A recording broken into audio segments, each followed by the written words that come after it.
Assalamualaikum warahmatullahi wabarakatuh. Waalaikumsalam warahmatullahi wabarakatuh.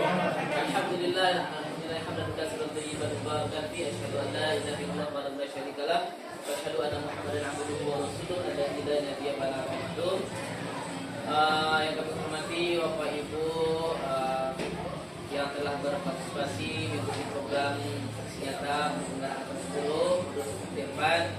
Alhamdulillah pada pagi siang ini kita dikumpulkan kembali dalam rangka mengikuti kegiatan aksi nyata yang diselenggarakan oleh Pak Ade Reski Mulandra. Kemudian selawat dan salam kita hadiahkan kepada baginda Nabi besar Muhammad sallallahu alaihi wasallam. Allahumma shalli ala Muhammad wa ala ali. Bapak Ibu semuanya, kegiatan ini tentunya wajib dilakukan sebagai penggerak angkatan 10. Gunanya adalah imbas kepada rekan sejawat dan guru lainnya kepada yang tadi sekolah. Ini adalah semoga semua warga sekolah dapat mengikuti apa yang akan disampaikan oleh Pak Adek nanti untuk diterapkan di sekolah nantinya. Tidak memperpanjang kata-kata terima Bapak Ibu, langsung saja kita silakan kepada Bapak Adek akan memberikan materi tentang budaya positif di sekolah. Kepada Bapak Adek waktu dan tempat disilakan. Terima kasih Pak Dino. Bismillahirrahmanirrahim. Assalamualaikum warahmatullahi wabarakatuh. Waalaikumsalam. Alhamdulillahirabbil alamin. Wassalatu wassalamu ala asyrofil anbiya'i wal mursalin wa ala alihi wa sahbihi rasulillah ajmain. Puji syukur kita ucapkan kehadirat Allah Subhanahu wa taala yang melimpahkan rahmat dan karunia-Nya kepada kita semua sehingga kita masih dapat dipertemukan dalam kegiatan pengimbasan pembelajaran guru penggerak yang mana kami di angkatan 10 di Kabupaten Agam kepada pihak sekolah atau warga sekolah. Salawat dan salam semoga disampaikan kepada baginda Rasul kita dengan hantaran kata Allahumma sholli ala sayyidina Muhammad wa ala sayyidina Muhammad, yang mana telah membawa kita dari zaman jahiliyah menuju zaman yang penuh dengan ilmu pengetahuan seperti saat sekarang. Baiklah Bapak Ibu yang berkesempatan hadir pada ruangan kali ini. Sebelumnya kami mengucapkan terima kasih banyak kepada Bapak Kepala Sekolah beserta wakil yang telah memfasilitasi kami dalam melaksanakan kegiatan aksi nyata modul 1.4 budaya positif. Dan tak luput juga kami mengucapkan banyak terima kasih kepada Bapak Ibu warga sekolah yang sudah berkenan hadir pada kesempatan kali ini. Baiklah, kita ada beberapa materi yang nanti akan kami sampaikan. Di sini kami garis bawahi terlebih dahulu bahwasanya kami bukanlah untuk menggurui, tapi kita bertujuan untuk berkolaborasi untuk pengimbasan terhadap apa yang telah kami jalankan di aktivitas pembelajaran guru penggerak angkatan 10 ini. Untuk yang pertama yaitu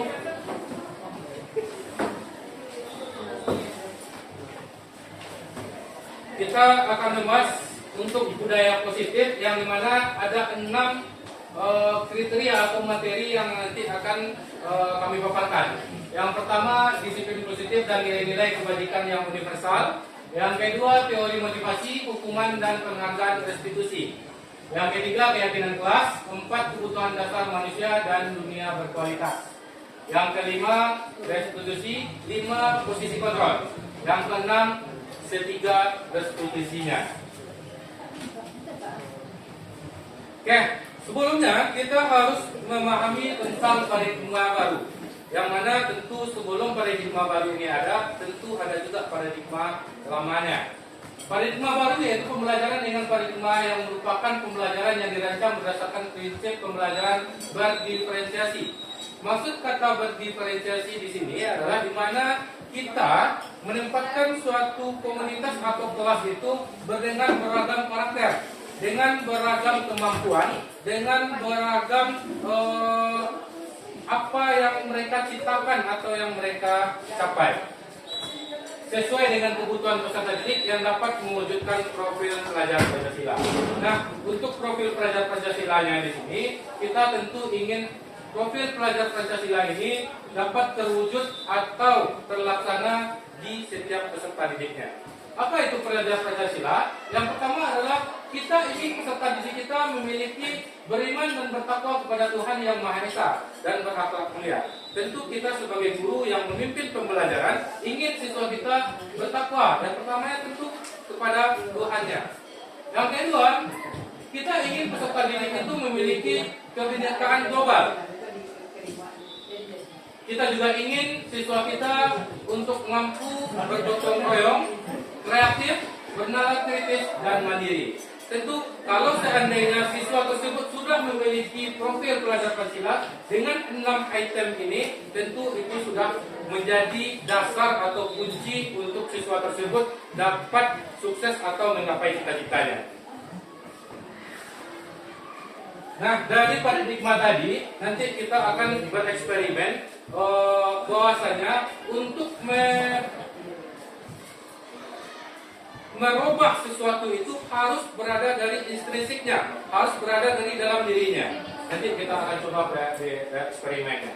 Nah, di sini kita lebih dahulu akan memahami apa itu disiplin positif, yaitu merupakan salah satu cara penerapan disiplin yang bertujuan untuk menumbuhkan disiplin yang didorong dalam diri anak tanpa hukuman atau hadiah.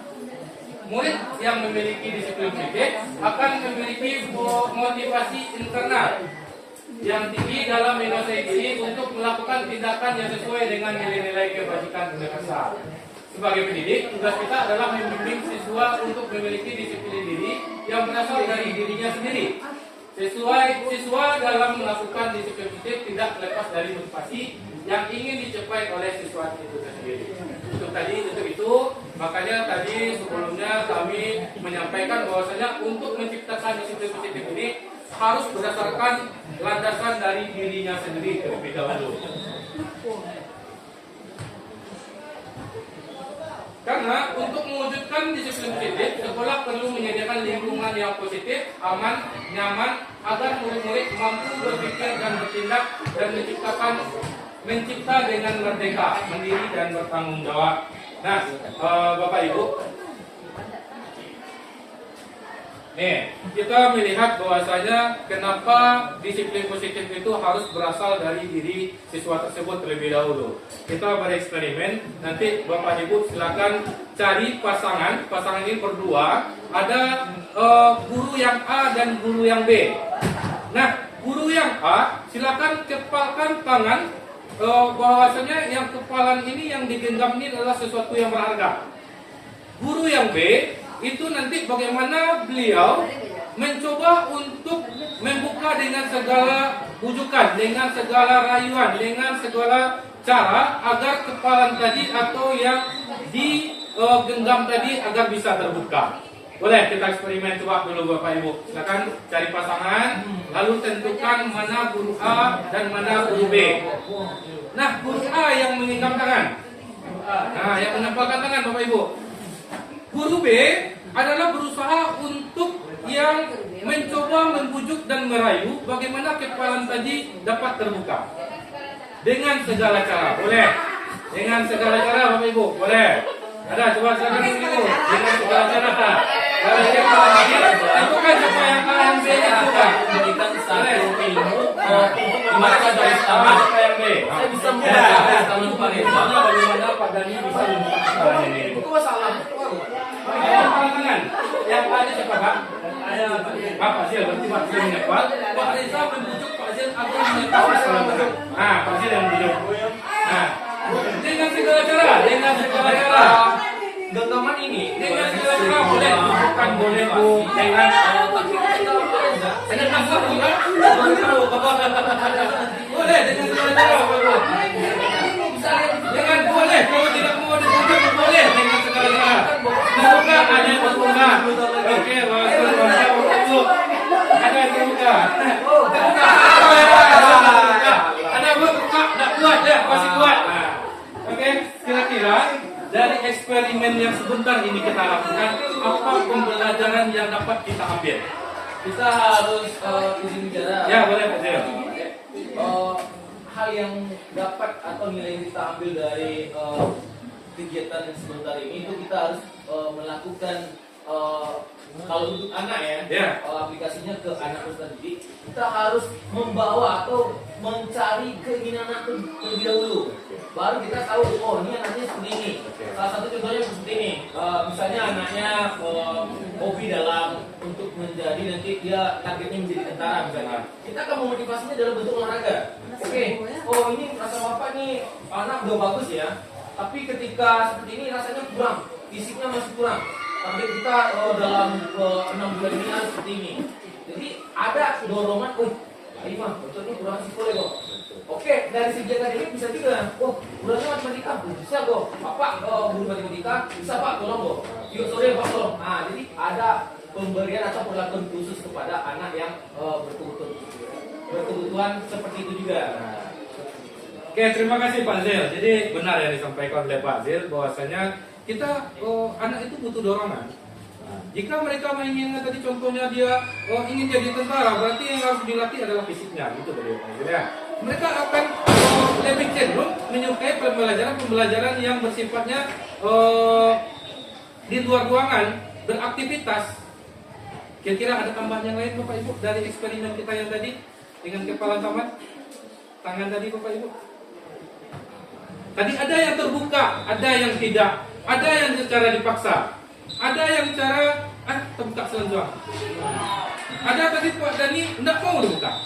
Nah, untuk yang A-nya salah satu pembelajarannya yang lagi kita ambil, yang mengontrol tangan ini dibuka atau tidak dibukanya adalah orang itu sendiri. Jadi kita walaupun siswa itu kita hanya bisa dapat mendorong, dapat pengayoman, tetapi kalau seandainya dari siswa tersebut tidak ada perubahan dari dalam dirinya, juga tidak akan mau. Seperti contoh, tadi Pak Dani tidak mau buka, sudah dengan berbagai cara dibujuk dan dirayu oleh Bu Yeni. Dan tadi ada juga dengan paksaan tadi Bu Bensi, Bu Meka dengan paksaan, sudah dibujuk, sudah dirayu, ternyata belum dibuka. Nah, setelah dipaksa ternyata buka, berarti ada juga ternyata dengan paksaan ini bisa juga untuk menuju apa yang diinginkan. Cuman kembali lagi sebenarnya dengan dipaksa tadi, walaupun sudah dipaksa, tapi ibu yang sudah terbuka tangan ini bisa lagi menutup. Jadi mana yang lebih kita harapkan? Yang kita harapkan sebenarnya adalah dengan dorongan dari kita sebagai pemimpin pembelajarannya sebagai guru, si anak ini dengan terbuka, dengan luas dia ingin merubah ke arah yang lebih baik. Itu yang sebenarnya goalnya dari eksperimen dari sebentar ini. Ya, boleh begini. Terima kasih Pak Ade. Berarti di sini kita melihat anak itu tidak boleh memaksakan, ya. Mari kita lihat Nah, oke, terima kasih Bu Tina. Benar yang disampaikan oleh Bu Tina. Bahwasanya pada dasarnya lebih bagusnya ketika tadi eksperimennya dengan buka tangan, yaitu yang mengendalikan untuk membuka atau menutupnya itu adalah guru si A tadi. Guru yang berperan sebagai si A. Ketika dipaksa mungkin terbuka, tapi beliau bisa mengontrol untuk menutup kembali. Walaupun dengan lemah lembut mungkin dia terbuka, tapi kalau seandainya keinginan dia tidak kuat, dia bisa juga dengan menutupnya kembali. Alangkah lebih baiknya ini disampaikan oleh Bu Tina, bagaimana kita mendorong si siswa itu agar dapat menjadi apa yang ingin dia ciptakan, tetapi berasal dari dalam dirinya. Bahwasanya benar-benar guru A tadi ingin membuka kepala tangan tadi. Boleh. sedikit Pak. Untuk tambahan ya Bapak dari tambahan ini.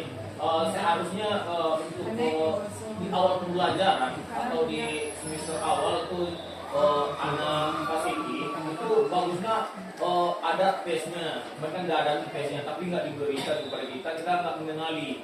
Dan lebih baiknya guru juga melakukan tes pribadi dan mengenali lebih langsung audien atau siswa kita. Atau siswa kita maunya seperti ini, jadi kita bisa memberikan dorongan. Apalagi ini tentang walas ya, walas itu yang tahu dengan anaknya dulu. Walas itu bisa memberikan dorongan lebih kepada siswa atau anak di kelasnya. Jadi mungkin Pak Zil ingin mengungkapkan begini. Jadi ketika di awal pembelajaran kita sudah ada namanya asesmen berdiferensiasi. Jadi di mana kita mengetahui karakter peserta didik bahwasanya dia kinestetik kah, dia video kah, visual kah. Itu seharusnya kita ada berupa diberitahukan kepada wali kelas dan guru lainnya. Jadi ketika kita berhadapan dengan si siswa, kita sudah mengetahui atau sudah memahami, oh dia ini karakternya seperti ini. Tapi pada dasarnya, kalau seandainya kita sudah memahami tentang sistem berdiferensiasi itu atau karakter peserta didik itu, insya Allah kalau setiap pembelajaran atau setiap gurunya memahami dengan kata berdiferensiasi, itu dapat menerapkan bahwasanya bagaimana dia melakukan pembelajaran agar tercipta suasana yang nyaman, aman, lalu si siswa dengan legowo menerima pembelajaran tersebut, tidak ada terpaksaan oleh dia. Ya boleh Bu. Di lokal K3 sekarangnya, Ya. kan kekelompokan anak, entah kenapa ada beberapa orang anak mereka harus hidup ramai itu kita sama kamu.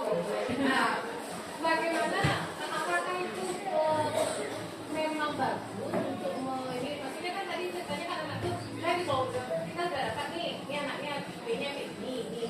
Kemudian kita kelompokkan, ternyata terbentuklah yang mungkin kita ceritakan dia malah itu yang membuat lokalnya menjadi tidak kondusif. Nah, itu yang saya lihat di lapangan. Nah, yang satu lagi apakah bagus kalau misalnya kita lihat ini udah dari masukan udah kelihatannya anak ini cuma dibuat apa? Apakah bagusnya anak itu disebar lokalnya atau memang dibentuk satu kelas khusus di mana nanti guru khusus? BK-nya apa? Oke, boleh teruskan dulu. Sedikit menanggapi Ya, boleh dulu. peserta didik kita itu kan beragam ya.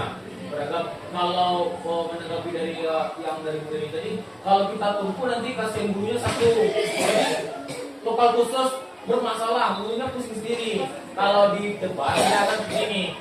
Ibarat kita jual parfum lah ibaratnya ya. Kita nanti yang baik itu akan merangkul yang kurang baik. Jadi membawa yang bagus jadinya. Jadi menyebarkan kebaikan. Sama dengan ini, kita belajar tentang kurikulum merdeka, disiplin positif. Salah satunya contohnya gurunya pada ini menyebarkan kepada semua gurunya ibaratnya tuh apa ya bahasanya kelakuan baik dari ini menyebar lah terhadap guru lain. Mengimbaskan lah bahasanya Bu terhadap guru lain. Seperti juga di kelas ini yang ada. Kalau misalnya berbeda, misalnya tadi kan ceritanya anak itu kan tahu gak belajarnya. Yang kendala yang kedua lagi berarti mereka membuat pembelajaran berdiferensiasi sesuai dengan gaya belajar. Kalau ada guru dan belajar semua di situ tuh disesuaikan gitu. Jadi gini Bu, yang saya serap dari berdiferensiasi itu adalah ketika si siswa kalau dikelompokkan satu, misalnya dia kinestetik satu kelas, enggak dua kelas di dalam kelas anak boleh dulu.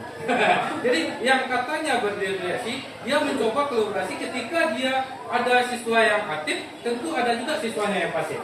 Nah, kata berdiferensiasi di sini bukan hanya karakter pelajaran tadi Bu, termasuk salah satunya adalah bagaimana dia ada siswa ini yang cepat menangkap, ada yang lemah. Nah, ketika siswa yang dapat cepat menangkap ini, dia dapat juga mengimbaskan tadi kepada siswa yang lemah. Begitu juga dengan karakter pembelajaran. Ketika anak kinestetik, kita pembelajaran di dalam ruang kelas, ketika kita membuat PowerPoint segala bagus, anak kinestetik dia tidak akan melihat dengan tampilan video-video tadi. Mereka mungkin sibuk putar-putar tanya temannya. Nah, ketika kita sibukkan dengan sebuah permainan yang kira-kira di sana mengandung nilai-nilai kebajikan, Nah, mereka bukan bersemangat. Makanya kita sebagai pembimbing pelajaran bagusnya dalam melaksanakan pembelajaran itu dapat mengontrol ruang kelas itu. Tentu sebelum pembelajaran ada guru BK yang sudah membagi tahapan-tahapan di mana siswa ini sudah terbentuk dalam satu kelas. Dalam satu kelas itu pasti beragam Ibu. Pasti ada yang kinestetiknya, ada videonya. Bagaimana kita lagi untuk secara lebih untuk menampilkan bagaimana cara pembelajaran itu menarik dari semuanya itu. Ada prosesnya ketika ada sinestetiknya, ada video, ada tampilan videonya juga. Nah, itu nanti mereka akan berkolaborasi, maka terbentuklah diferensiasi. Begitu lebih kira. Wah, mau bertiga sedikit ya. Ya, Bu. ya. Contohnya gini ya, Bu ini. Oh, dalam pembelajaran contohnya dalam saya sejarah ya. Saya tidak akan mempatok dia untuk ujian lisan misalnya. Kenapa? Kalau dia lisan semua dia nggak akan mampu. Berarti ada tulisan. Berarti Pak, saya tugasnya seperti ini juga. Berarti boleh beragam. Tentu dengan beragam tentu ada penilaian yang beragam juga dengan standarnya. Jadi kan kelemahan kita kan seperti itu. Kita buat penilaiannya banyak tapi nggak buat standarnya. Standar penilaiannya misalnya, oh poinnya seperti ini tampilnya, berarti nilai segini. Kelemahannya seperti itu. Kelemahannya kita uji tulis. Tak semua anak tuh pengen uji tulis. Juga ada lisan bagusnya. Boleh. Komentar ya, potensi dulu bentar. Jadi kalau kita kan memang dalam kelas itu dia beragam. Kemudian ada auditori, ada kinestetik, ada visual, untuk melayani siswa yang beragam. Makanya diferensiasi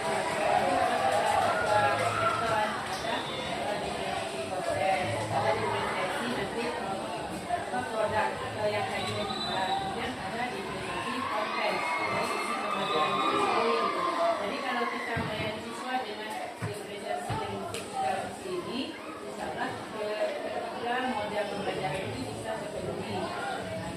Oke, itu rasanya ada konkret juga yang dia simpel tapi sudah mencakup gitu ya dari luar. Ya, boleh Betina? Ya, terima kasih atas waktunya Pak Ade.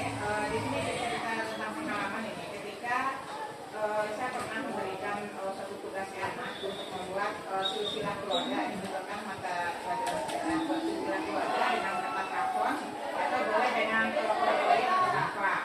Dan ternyata anak ini selalu tidak membuat. Akhirnya kan untuk penilaian saya tetap meminta menagih ya ke anak tersebut.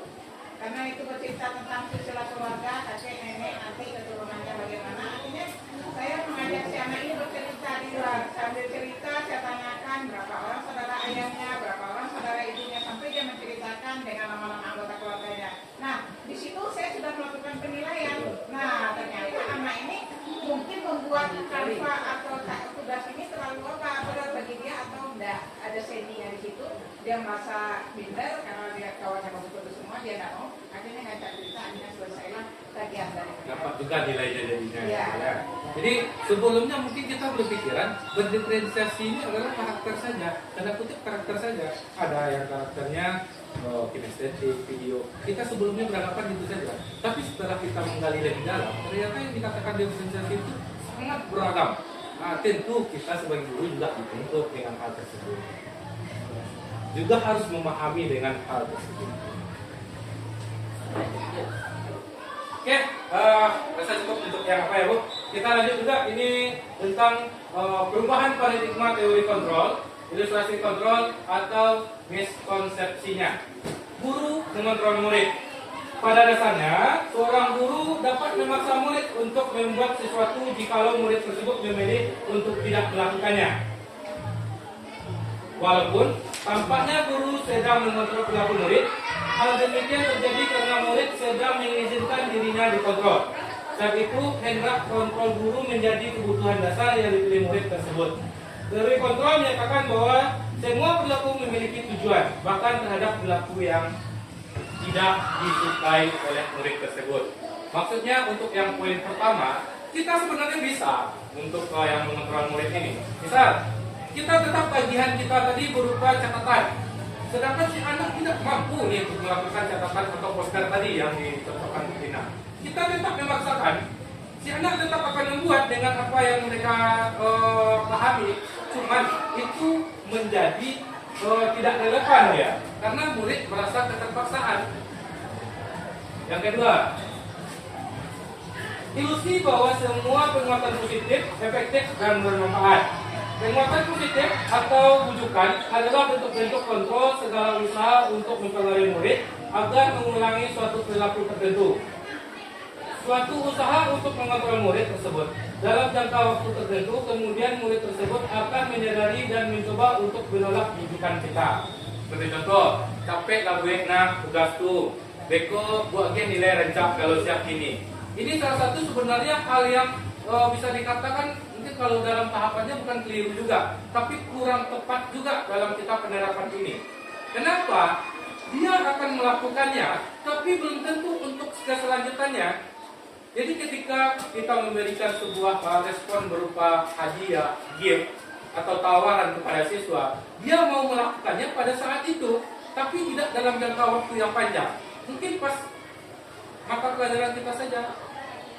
Yang ketiga, ilusi bahwa kritik dan membuat orang merasa bersalah dapat menguatkan karakter. Menggunakan kritik dan merasa bersalah untuk mengontrol murid menuju pada identitas gagal. Mereka belajar untuk merasa buruk tentang diri mereka. Mereka mengembangkan dialog diri yang negatif. Kadang kala sulit bagi guru untuk mengidentifikasi bahwa mereka sedang melakukan perilaku ini. Karena seringkali guru cukup menggunakan suara halus untuk menyampaikan pesan negatif. Jadi untuk yang poin ketiga ini masih kurang tepat juga karena kesannya negatif. Salah satu contoh, capek lah gue tugas tuna. Beko nak gue tugas dulu, beko ibu aneh berang. Ibu beko dia kepala sekolah. Atau capek lah tiket nak kena itu laporan beko. Dia lembut perkataannya, tapi itu berupaya untuk membuat si siswa itu tetap merasa bersalah. Dan itu membuat menjadikan siswa itu menjadi siswa yang gagal juga dalam perbuatannya gitu. Jadi untuk yang poin ketiga ini untuk paradigma atau teori kontrol yang miskonsepsi atau yang bisa dikatakan yang biasa kita lakukan tapi pada dasarnya itu belum tepat. Yang keempat, bahwa orang dewasa memiliki hak untuk memaksa. Di sini mereka memiliki tanggung jawab untuk membuat murid-murid tersebut berbuat hal-hal tertentu. Apapun yang dilakukan dapat diterima. Selama ada sebuah kemajuan berdasarkan sebuah pengukuran kinerja. Pada saat itu pula, orang dewasa akan menyadari bahwa perilaku memaksa tidak efektif untuk jangka waktu panjang dan sebuah hubungan permusuhan akan terbentuk. Salah satu contohnya, untuk poin yang anggaplah orang dewasanya di sini adalah guru atau di rumah dia adalah orang tua dan dia berupa memaksa atau ada berupa timbal balik kalau tidak di kerajuan itu. Jadi secara otomatis anak ini tetap melakukannya tapi dengan pengaruh di bawah alam sadarnya mereka merasa terpaksa untuk melakukan hal tersebut. Jadi itu kurang tepat juga untuk kita lakukan sebagai pemimpin pembelajaran. Nah, bagaimana yang bagusnya untuk memimpin sebuah pembelajaran? Tentu kita harus mencoba membangun atau menyadarkan siswa tersebut terlebih dahulu agar mereka mau tadi. Makanya eksperimen yang di awal tadi itu dia akan berhubungan lanjut sampai nanti di sesi akhir ini. Tetap kembali kepada siswa bahwasanya intrinsik yang didahulukan dari dalam diri siswa itu terlebih dahulu yang didahulukan. Di sini Anda perubahan dari penulis respon teori, pilihan siapa yang sesungguhnya memilih kontrol. Stimulus respon tentang dunia dan teori kontrol tentang dunia. Bahwasanya di kebutuhan kita beranggapan sebagai guru, realitas kebutuhan kita sama. Pada dasarnya, setiap kebutuhan yang kita perlukan adalah yang berbeda-beda. Jadi kita tidak bisa menyamakan murid A dengan murid B. Yang kedua, semua orang melihat hal yang sama. Dengan teori kontrolnya, setiap orang memiliki gambaran yang berbeda. Seperti contohnya Bapak Ibu, ketika saya membuat angka 6, saya di sini melihatnya angka 6, tapi Bapak Ibu mungkin melihatnya angka 9, atau mungkin yang melihat dari samping sebelah kanan itu dia gambar takkan hingga jadinya. Jadi itu tergantung melihat dari sudut pandang mana untuk sesuatu hal yang kita inginkan tersebut. Yang ketiga, kita mencoba mengubah orang agar berpandangan sama dengan kita. Nah, untuk teori kontrolnya, kita berusaha memahami pandangan orang lain tentang dunia. Di sini kita beranggapan misalnya apa yang kita dapat semua harus mengikuti. Cuman untuk teori kontrol itu kita berusaha teman itu pasti punya pandangan tersendiri tentang apa yang telah kita jabarkan. Itu sah-sah saja dengan hal tersebut. Karena apa yang ditangkap oleh seseorang itu pasti akan berbeda setiap A, B, dan C-nya. Begitu juga pembelajaran penerapannya di dalam kelas. Bahwa siswa A, siswa B, ketika kita melakukan pengajaran, mereka akan menangkap hal-hal yang berbeda-beda antara satu dengan yang lain. Orang lain bisa mengontrol saya. Untuk teori kontrolnya, hanya saya atau Anda yang bisa mengontrol diri Anda. Ini sama dengan yang kepala tangan tadi. Kita yang bisa mengontrol diri kita. Walaupun ada dorongan dari yang lain, baik itu negatif, baik itu positif, tetapi kembali kepada diri sendiri. Lanjut, paksaan ada pada saat bujukan gagal. Yang untuk teori kontrol, kolaborasi dan konsensus menciptakan pilihan-pilihan baru. Konsensus. Jadi dalam artian di sini pemaksaan tadi, ketika ada tadi yang dipaksa, mereka terbuka telapak tangannya, tapi akan tertutup kembali kalau seandainya diinginkan.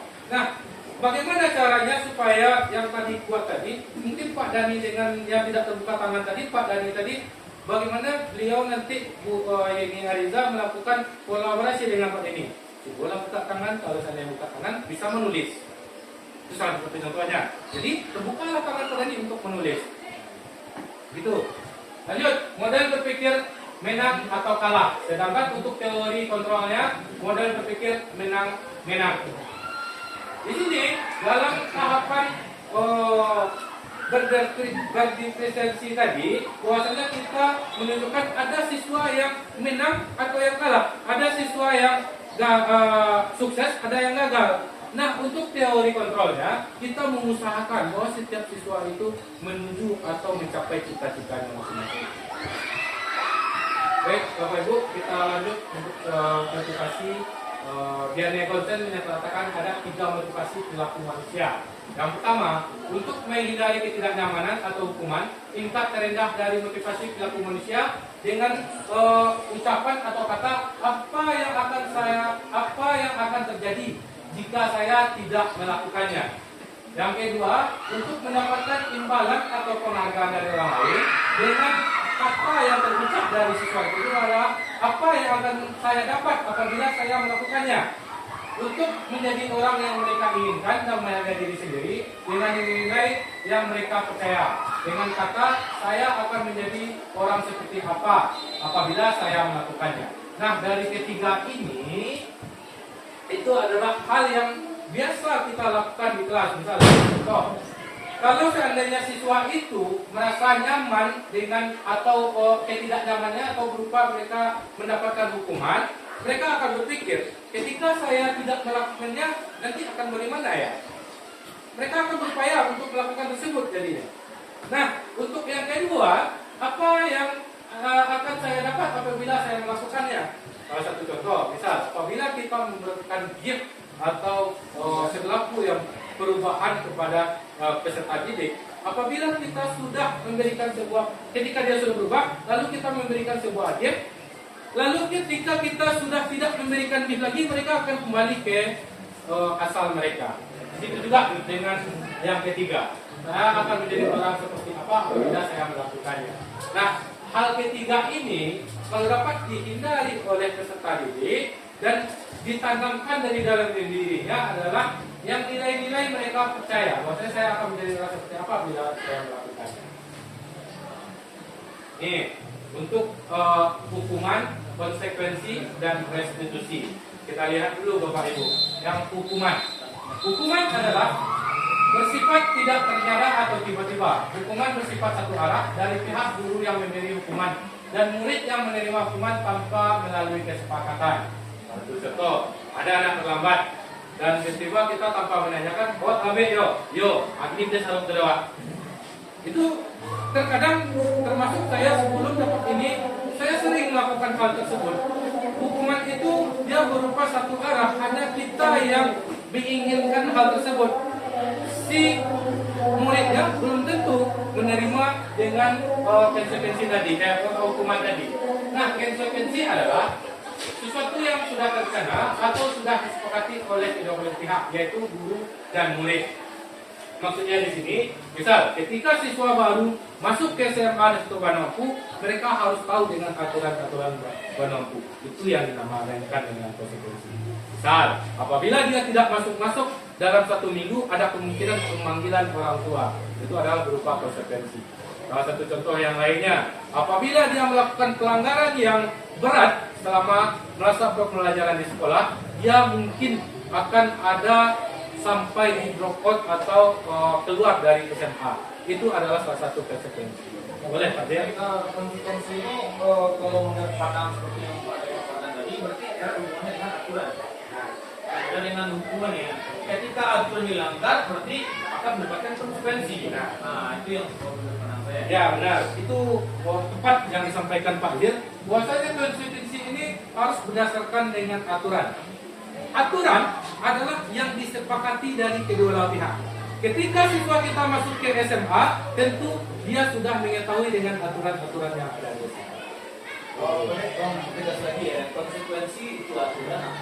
Tapi ketika ada perlakuannya di dalam kelas ini untuk aturan global lah di sekolah. Ketika siswa melakukan kesalahan, misalnya dia merobek buku temannya, dia akan mendapatkan konsekuensi atau hukuman. Oke. Jadi seperti itu Pak Dek. Apakah dia bisa ke konsekuensi atau ke hukuman? kalau dari tindakan dia merobek buku teman, dia pasti akan memahami itu terlebih dahulu. Kalau untuk siswa yang proses di SMA di tahapan dewasa awal, dia sudah mengetahui ini punya teman, ini punya saya. Apabila saya merusak punya teman, berarti itu tanggung jawab saya. Berarti ada konsekuensi atau aturan tidak tertulis. Tidak tertulis, benar. Jadi di aturan tersebut juga ada aturan yang sifatnya tertulis. Itu aturan yang sudah kita pampangkan dan itu diikuti oleh seluruh siswa. Ada aturan-aturan yang bersifatnya budaya. Ada yang budaya ini tidak ada yang tertulis satupun. Termasuk yang tadi salah satu contohnya dia merobek buku, itu dia harus mengganti karena itu menjadi tanggung jawab dia. Nah, untuk konsekuensi, ya Bu, silakan Bu. Tentang konsekuensi. Ini bahasa disepakati gitu kan. Biasanya disepakati biasanya kan dulu aja. Kalau anak biasanya bapak kamu kedua kan keduanya kan lebih dua. Oke, ya siap. Misal di dalam kelas contohnya nanti ya Bu. Nanti kita simpan dulu pertanyaan Bu Yul. Nanti ada kita membahas tentang kesepakatan kelas. Jadi bagaimana aturan itu atau keyakinan itu terjadi, makanya nanti ada konsekuensi itu. Tapi kalau seandainya dia misal melanggar konsekuensi aturan sekolah, siswa ini berarti tentu sudah menerima aturan-aturan ketika dia sudah mencoba masuk ke SMA tersebut. Misal siswa baru, nanti kita akan mau menerima siswa baru nih Bu. Ketika dia sudah memilih SMA itu, si siswa pasti akan dijabarkan aturan sekolah yang ada. Dia mau tidak mau ketika masuk ke sekolah harus mengikuti aturan tersebut. Dan aturan tersebut menjadi konsekuensinya Bu. Dan bahasa disepakati. Kesepakatan Ada kan kita sudah melakukan nah, oh yang itu dulu. Akan aku yang bu ada sedikit. Ya, benar. Kalau berupa aturan, Nah, saya juga menambahkan Bu ya. Kata-kata disepakati ini maksudnya ini Bu. Ketika kita misalnya ini, ketika kita masuk ke satu tempat atau aturan lah misalnya orang pergi haji lah misalnya, ada enggak aturan untuk ibaratnya kesepakatan untuk memakai baju haji seperti itu? Berarti kan tidak ada ibaratnya tuh kata harus disetujui oleh pihak yang kedua. Ketika masuk di situ, inilah kesepakatannya. Otomatis ada aturan ibaratnya seperti ini Bu. Ada aturan kalau yang dilempar ke satu ibaratnya tadi budaya ya, ke masyarakat, aturan tidak tertulis. Menjadi yang ibaratnya seperti ini, mendapatkan konsekuensi. Aturan apa namanya ya? Ada tampung lah ibaratnya Bu. Tidak tertulis. Itu sebagai anak saya lah sebut sekian kali, itulah kamu istirahat aja, wah nanti di Bu. Kalau cabut itu beda lagi nanti Bu. Ada yang namanya nanti segitiga restitusi. Jadi beginilah jadi pas dia berulang Bu, dalam kasus tersebut, dia akan ada progres tahapan. Pertama, mungkin dia cabut pada mata pelajaran olahraga. Si guru harus melakukan restitusi ini pertama. Nah, kalau seandainya si guru tetap dia melakukan berulang, nanti naik ke tahapan guru atau wali kelas. Guru mata pelajaran berkolaborasi dengan wali kelas untuk menangani siswa ini dengan cara restitusi. Tidak juga lalu naik ke tingkatan guru mata pelajaran wali kelas dengan guru BK.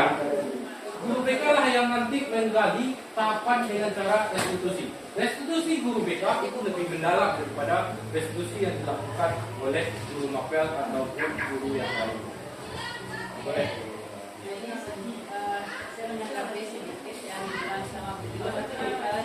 Kalau maksud Bu Tio itu gini, misalnya dengan aturan sekolah segala macam itu, belum ada siswa dengan pihak sekolah mengadakan kesepakatan yang disepakati bersama, kan itu katanya. Sebenarnya itu sudah ada buktinya gini, waktu mereka masuk baik haji atau dengan tindakan atau dengan pihak sekolah, itu kan ada diberikan peraturan. Terus kan ada tekanan tanda tangan, berarti kita sepakat kalau kita mendapat kita sepakat namanya itu. Nah itu maksudnya yang disepakati. Walaupun tidak ditandatangani, tapi ketika kita sudah memilih masuk ke tempat atau area tersebut, otomatis kita berarti sudah sepakat dengan aturan yang berada di sana. Cuman dari kenyataannya, dari Kenyataan. Kalau dari kenyataan, Kita masuk ke sekolah, Jadi- kan ada diberikan peraturan-peraturan dari sekolah. Kan siswa ada menandatangani, bersedia mengikuti peraturan. Ya, Berarti dia sepakat namanya itu. sedikit menambahkan ya Bu ya. Sebenarnya Ah. programnya kita kan hanya sebatas kemarin tuh yang saya lihat ya Bu ya. Ini tanda tangan. Terkadang orang tua tidak memahami, anak tidak memahami. Mudah-mudahan untuk kedepannya penerimaan PPDB baru ini kita besok dipaparkan, Bu, ini aturan sekolah, ini siswanya paham juga, tanda tangan di sini, guru pun paham, jadi ini jalan jadinya. Itu maksudnya. Kalau sebelumnya kurang rasanya. Karena nggak dibaca cuma di parah-parah. Di parah-parah aja. Parah aja. Boleh, Bu Tina, silakan Bu Tina. Kesempatannya itu makanya ya, seperti di sekolah kita kan sudah mulai memperkenalkan kegiatan menjelang orang tua ya parenting. Parenting. Nah, jadi orang tua diberikan pengarahan, untuk siswa juga diberikan pengarahan sehingga kemudian di situ bertemulah solusinya sehingga sama-sama memahami peraturan yang sudah ada. Amin, amin. Mudah-mudahan untuk kedepannya untuk yang konsekuensi ini menjadi bagian dari kita. Sebenarnya ketika berada di sekolah ini tidak terlepas juga dari tanggung jawab orang tuanya. Maka kita harus berkolaborasi juga dengan orang tua agar menciptakan siswa ini mampu menggapai apa yang mereka inginkan.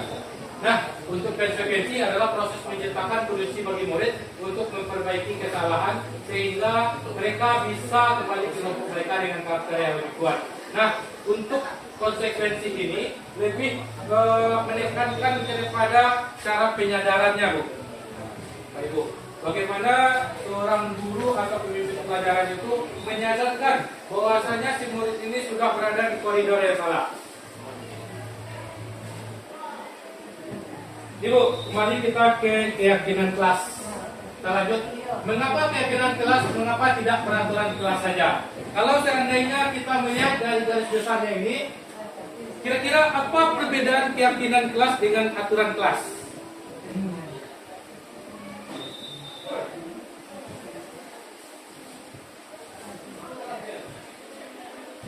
Kira-kira boleh, Bu Nancy? Kalau keyakinan kita baru itu kesepakatan yang kita buat bersama dengan pihak sosial keluarga di dalam kelas. Kalau peraturan kelas itu peraturan dari satu pihak saja. Oke. Boleh. Untuk tegas dari yang berisi tadi, keyakinan jelas. Keyakinan itu adalah kesepakatan yang dibuat bersama, tapi ada kalimat positif dengan kalimat negatif. Ibaratnya kalau kalimat negatif ada jelasnya menghukum. Kalau kalimat positif dia tidak akan membentuk proses ke depannya lebih baik. Jadi kalau peraturan kelas, ini dibuat gurunya terlambat 5 menit bisa dapat hukuman. Selama sekian menit bisa gini. Jadi itu bentuknya dari peraturan kelas saja. Benar yang disampaikan oleh Bu Nancy.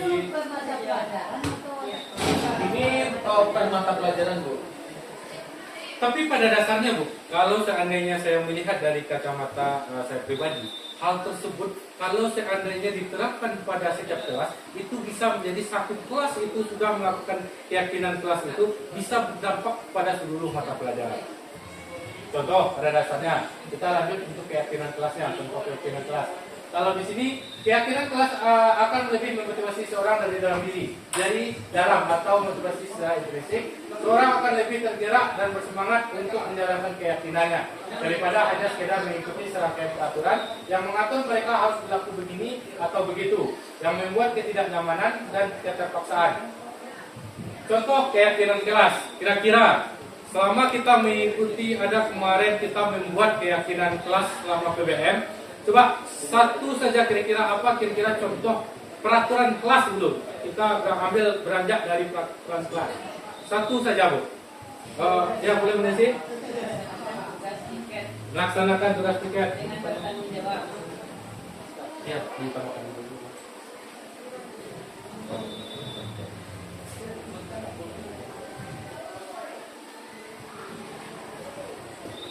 Contoh satu melaksanakan tiket. Ini aturan pertama ya Bu ya. Aturan ini kita dapatkan dari sumber-sumber darinya dari siswa. Kita maunya dari kelas ini kita anggaplah peraturan kelas Bu. Kita beranjak dari aturan atau keinginan siswa tersebut. Yang satunya melaksanakan piket. Yang kedua, tidak boleh terlambat. Yang ketiga, kita ambil contoh 3 saja dulu Bu. Yang ketiga boleh satu lagi Bu. Yang biasa. Satu contoh lagi untuk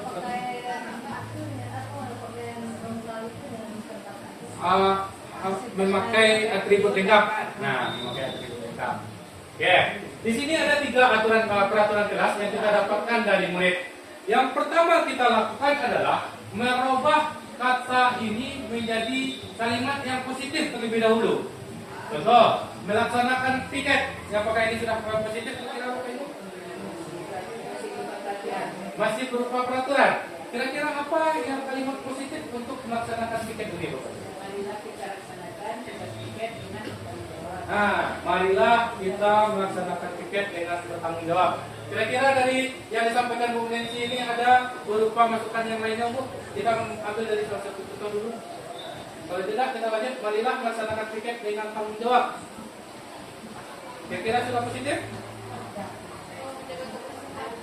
Atau menjaga kebersihan kelas. Tunggu bentar Pak Dino. Bagusan mana kalimatnya? Marilah melaksanakan piket dengan tanggung jawab atau mari menjaga kebersihan kelas. Kalau tidak? Ya, kalau menurut aku lebih bagusnya kalimatnya singkat pada murah dimengerti. Menjaga kebersihan kelas. Menjaga kebersihan kelas. Menjaga saja kita menjaga. Ya, ini salah satu contoh. Yang kalimat yang aturan pertama sudah menjadi kalimat positif. Menjaga kebersihan kelas. Nomor 2, tidak boleh terlambat. Marilah tepat waktu. Bisa? Atau ada yang lain? Disiplin boleh?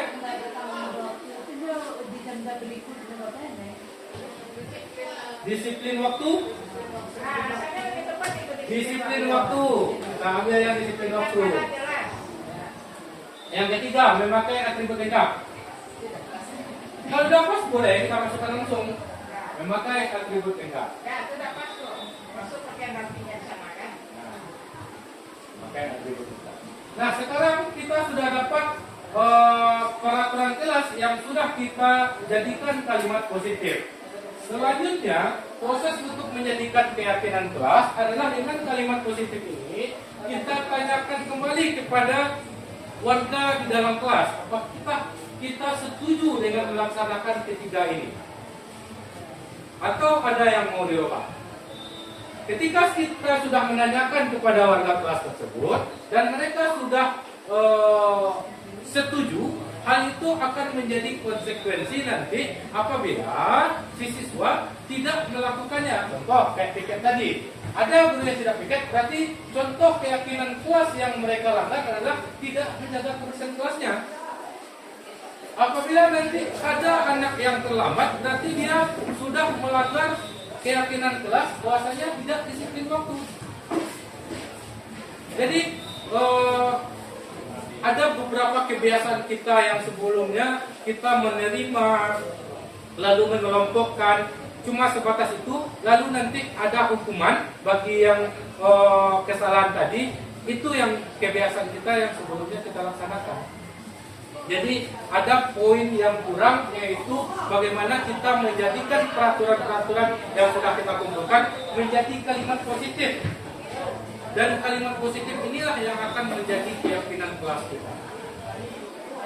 Ya, boleh nih.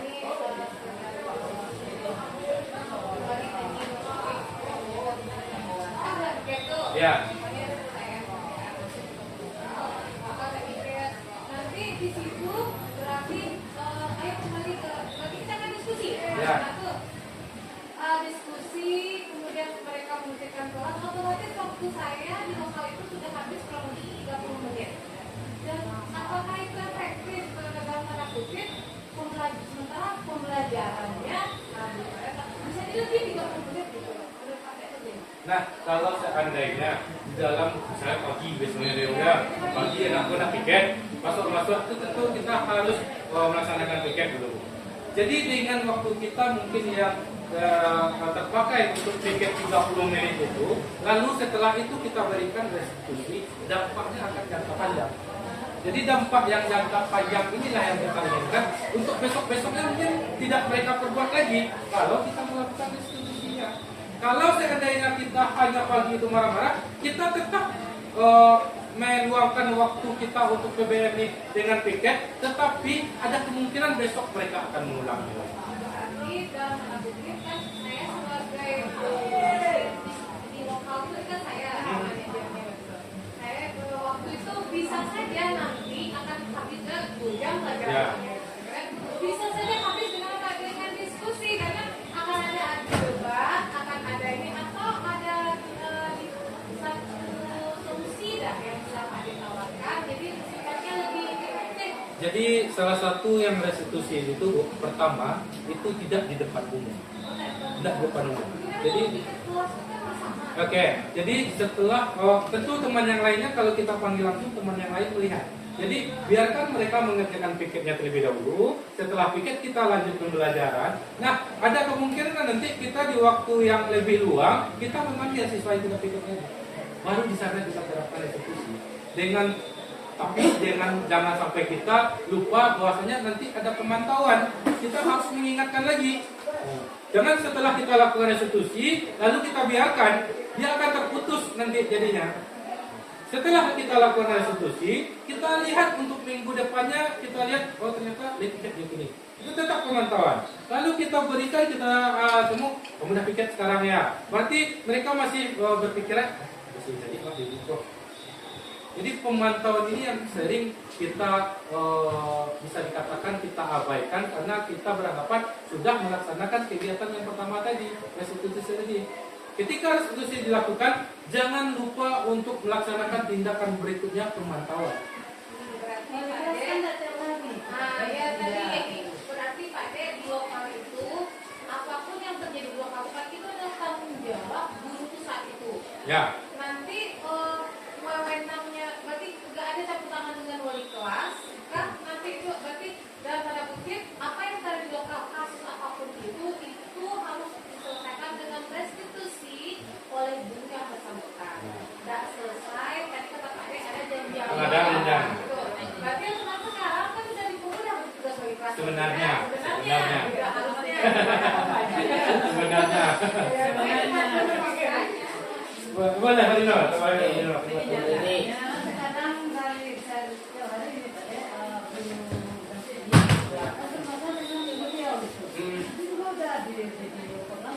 Nah itu, jadi mudah-mudahan Bapak Ibu dengan perubahan paradigma tadi Bapak Ibu dengan penyimbasan ini juga mudah-mudahan kita seluruh warga khususnya SMA 1 Bandangku kalau ini dijalankan kita sama-sama ringan, kita sama-sama enak. Ya, Karena tidak semuanya mendengar penjelasan, maka kami juga ada cuma 55 Ya. guru kan, saya 855, tidak semuanya mendengar, makanya yang tidak tahu itu masih mendengar. Ya, ini tanda kutipnya yang tidak tahu. Nah, kemudian Ibu udah mau proses, alur. Maka itu harus MPK. jadi itu masih paradigma yang lama ya Bu ya. Ya boleh lanjut. Ya Bu ini. Begini ya Pak, kalau masalah disiplin positif ini, memang kalau di CP sekarang diterapkan kayak gitu, tapi kami guru yang lama tidak menerapkan seperti itu. Iya. Memang untuk memproses, memang dari guru bidang studi dulu. Kalau anak punya masalah dengan guru bidang studi harus diselesaikan. Tidak dioper ke wali kelas langsung atau tidak dioper ke guru BK. Ya. Itu jenjangnya. Memang gitu. Kalau guru yang tua-tua dulu sudah tahu juga seperti itu ya.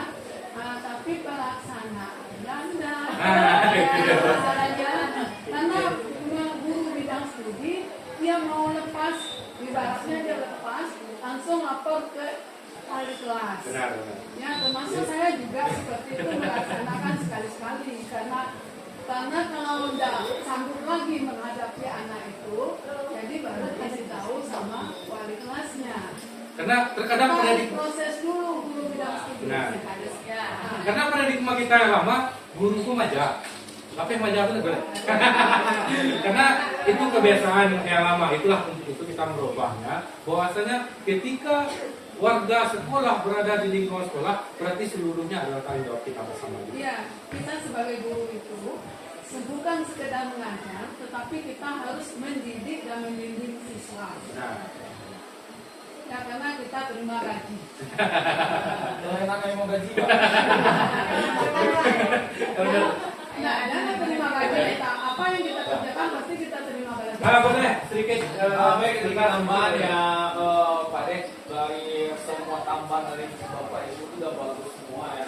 Tapi saya minta juga di sini nanti setelah ada seperti ini, hendaknya diseringlah di grup gimana cara membuat Kegiatan khusus ya. Ah, Kalau iya. saya nggak ada di kalau enggak membuat kegiatan khusus tentang ibaratnya kayak blokan karya tadi itu ya. yang memang khusus membahas tentang disiplin positif.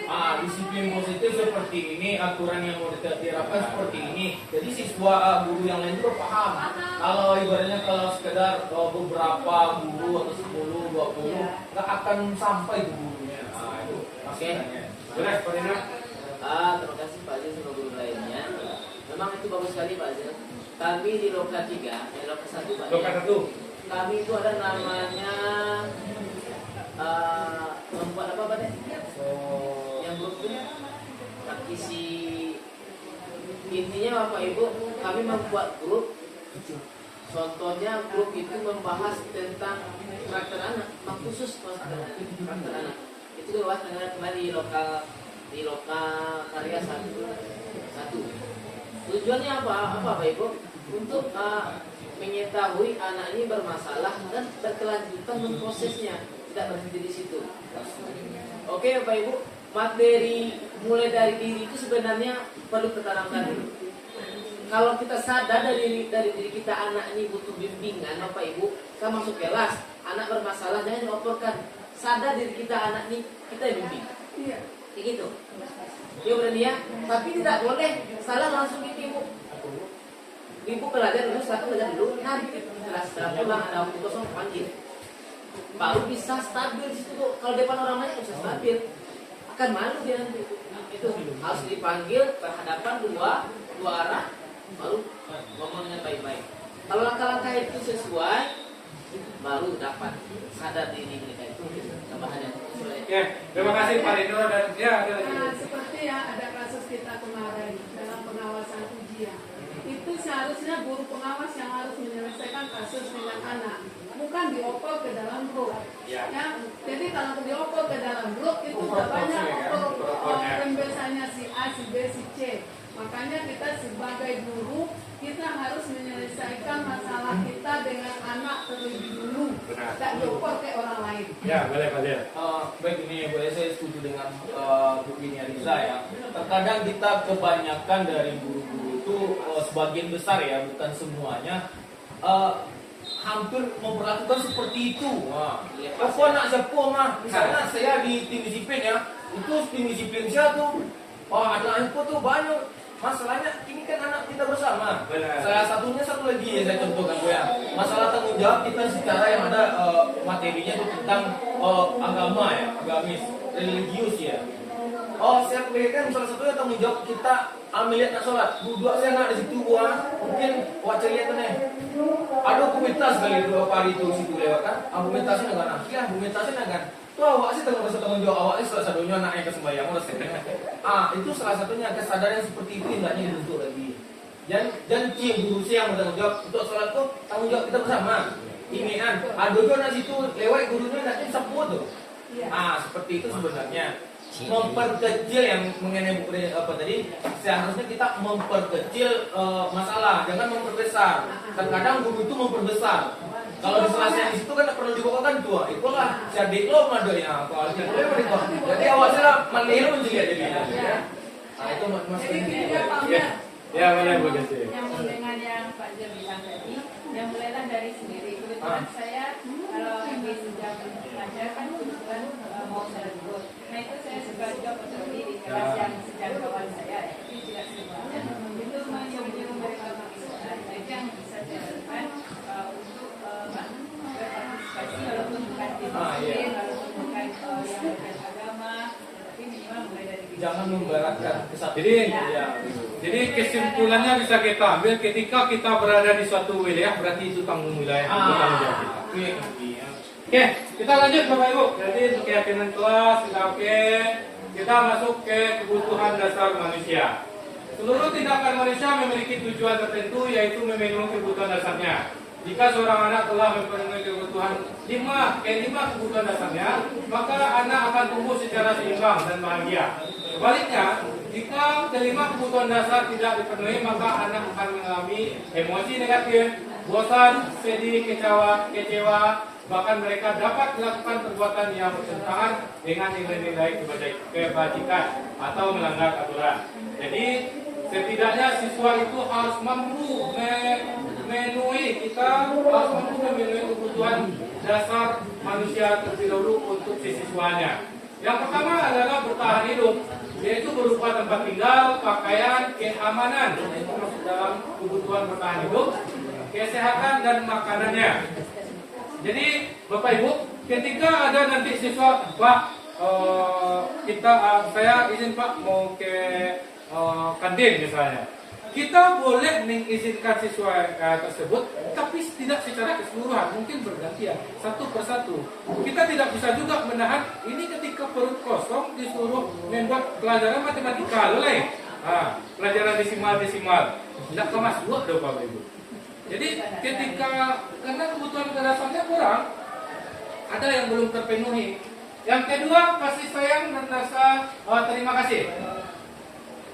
Rasa dapat diterima baik dalam keluarga ataupun dalam organisasi. Jangan sampai siswa itu ketika berada di dalam kelas, dia merasa asing sendiri dengan temannya atau merasa asing dengan gurunya. Karena ada sesuatu perbuatan kita yang membuat mereka asing terhadap kita. Berikut, penguasaan. Mereka ingin untuk didengar, dihargai, dan dianggap. Lalu ada kebebasan. Mereka ingin melakukan mandiri, suka mencoba hal yang baru, dan memiliki pilihan sendiri.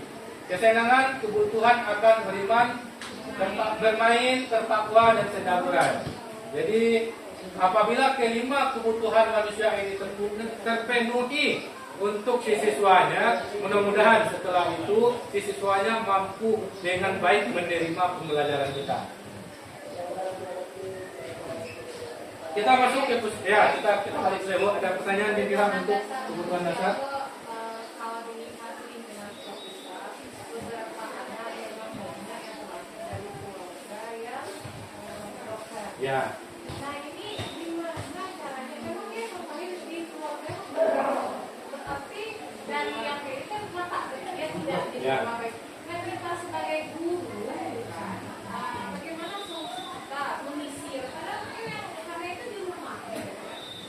ke semua masalahnya.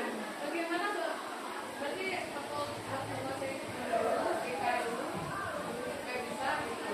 Jadi mungkin pemahaman kami terhadap pertanyaan atau yang disampaikan oleh Bu Eni, ketika anak ini bermasalah di rumah dan ketika bagaimana caranya kita untuk di sekolahnya gitu.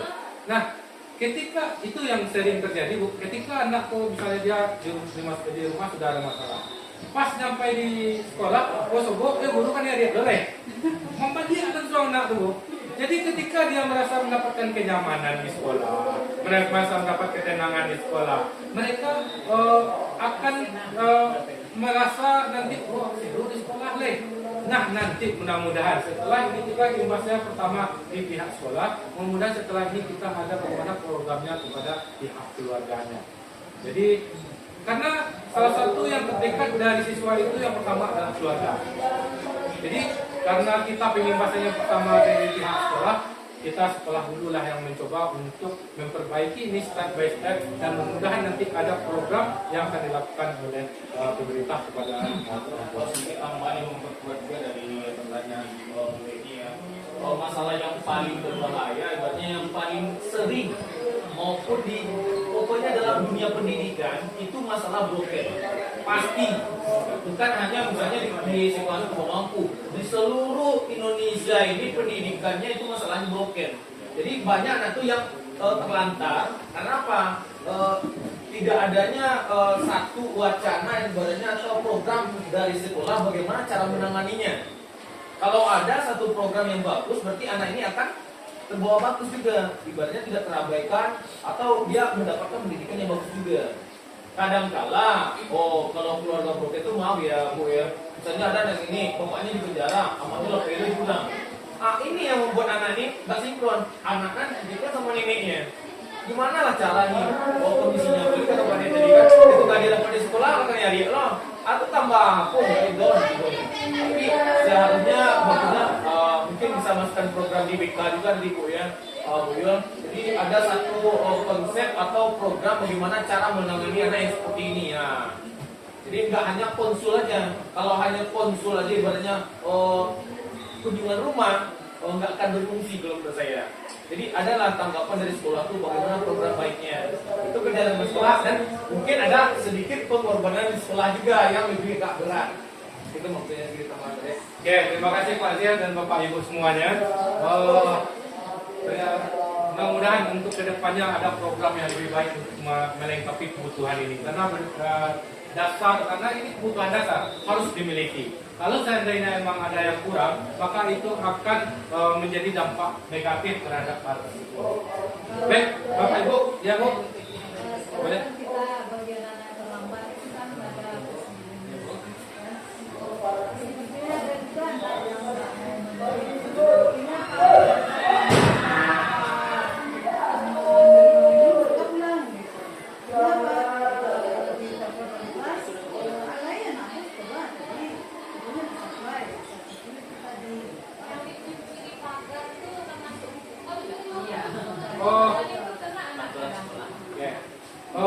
Pertama untuk menjawab dari pertanyaan berarti masih ada kekurangan dari kebutuhan dasar. Mungkin salah satunya Bu, di kebebasan. Mereka merasa tersendiri atau terkecilkan. Jadi tidak ada pilihan yang lain. Mereka lebih suka dari tempat yang mungkin mereka tidak masuk ke sekolah, ke warung. Mungkin di warung itu terpenuhi kebutuhan mereka. Nah, jadi untuk itu seandainya kita mencoba untuk memenuhi kebutuhan ini, maka mudah-mudahan tidak ada yang siswa seperti itu lagi. Nah, kalau untuk yang Bu Eni, karena kemarin semester kemarin kita sudah membuat suatu kesepakatan dan kesepakatan itu menjadi aturan dan sudah disosialisasikan, itu menjadi konsekuensi. tapi bagi anak itu seperti kayak gini tadi, mereka udah tahan sama kantor ya kan, itu agak nunggu sampai jam 8, akhirnya anak pikir sebenarnya waktu itu bilang sampai tidak lagi mana, jadi apa takut kita tidak kembali,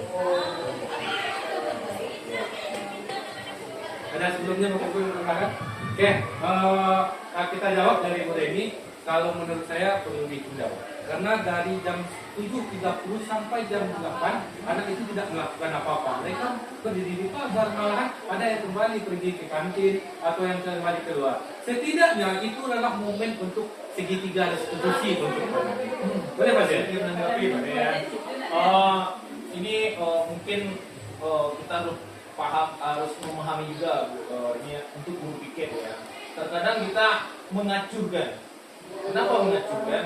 Seharusnya kita ada satu guru. Ini bukan saya yang Pak maaf, bukan seperti itu. Saya kalau pikir hari Senin, saya akan melakukan guru ini yang di sini tuh. Saya akan datang di pagar. Datang, dagang sebentar. Oh, aku bikin aku, baru saya oper ke guru ini. Jadi kita kan anaknya akan bertukar terus di hari Senin itu. Bukan anak ini itu terus. Jadi ada ibaratnya tuh kalau kita lepas, anak tuh di pagar akan tuh nyoba lihat ke belakang tuh. Kok jangan makan tuh. Dia makan. Salah satu. Memang sebelum saya kasih ke Bu Reni kemarin waktu weekend, saya udah kasih benar loh besok dan merikul oleh. Tapi kan nggak semua guru yang melakukan seperti itu. Jadi makanya perlu kerjasama semua warga sekolah. Jadi salah satu kolaborasi tadi sangat penting. Dan kalau untuk khusus yang aturan yang 7.30 sampai 8 ini, kalau dapat itu momen daripada tidak ada ketentuan gitu.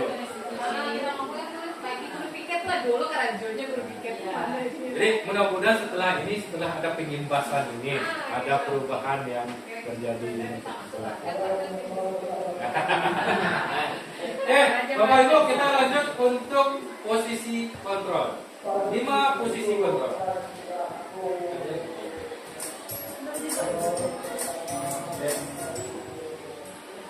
Salam bahagia Ibu dan Bapak Guru hebat dalam penerapan disiplin positif restitusi. Salah satu program yang dikembangkan adalah 5 posisi kontrol. 5 posisi kontrol dalam restitusi adalah proses perjalanan seorang guru agar dapat mengenali dirinya. Pada video kali ini, kita akan membahas tentang 5 posisi kontrol yang dikembangkan oleh gaya dosen dan contoh penerapannya.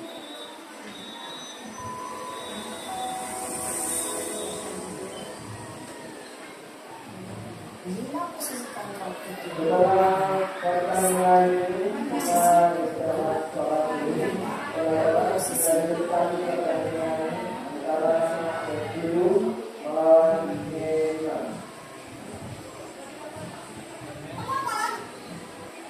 mari kita saksikan kasusnya yang terlambat hadir 24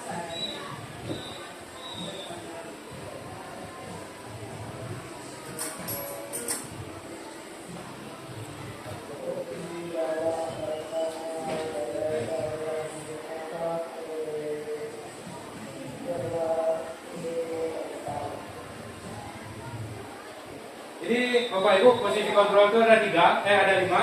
Ada yang hadir 20 menit di sekolah dan melihat bagaimana kelima posisi kontrol dalam menghadapi masalah tersebut. posisi penghukum. Ini salah satu contoh untuk posisi penghukum Bapak Ibu.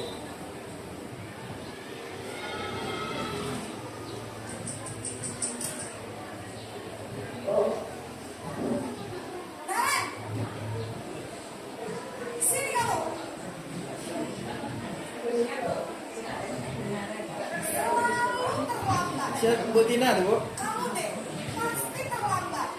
Ini yang penghukum ya Bu ya. Ada kata-kata selalu terlambat. Kamu terus terlambat. Nah. Ibu apa sekarang? Ibu itu.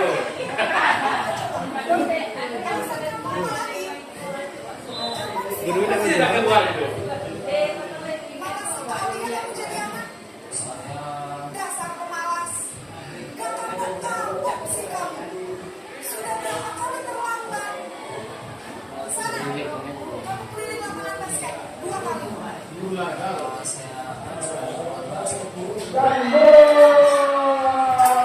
Dapat kita lihat ya Bapak Ibu, tanpa ada konfirmasi terlebih dahulu, silakan lari ke lapangan basket 2 keliling.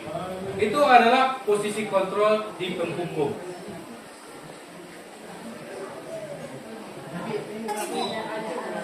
Berani-beraninya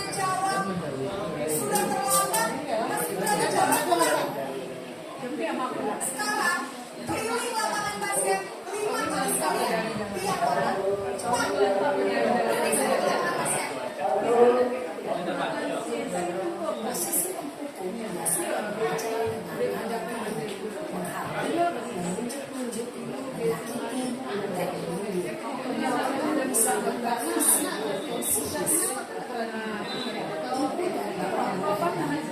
gampang terjadi pada ketika berada pada posisi pemilihan akan cenderung akan memberontak bahkan memanggil. Nah, ini Bapak Ibu, apabila kita menjadi posisi kontrol penghukum, maka akan menjadikan murid menjadi pendendam, tidak menyukai guru atau mata pelajaran yang diampunya. Jadi kita harus koreksi kalau misalnya menjadi penghukum, Bu, aduh anak yang tidak suku pelajaran awak, berarti itu wajar, karena kita posisinya adalah sebagai penghukum.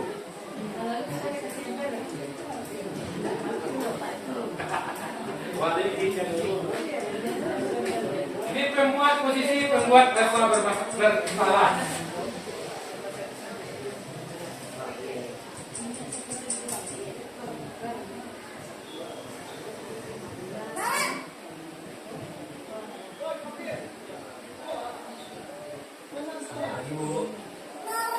Naren, kamu kenapa terlambat lagi, nak?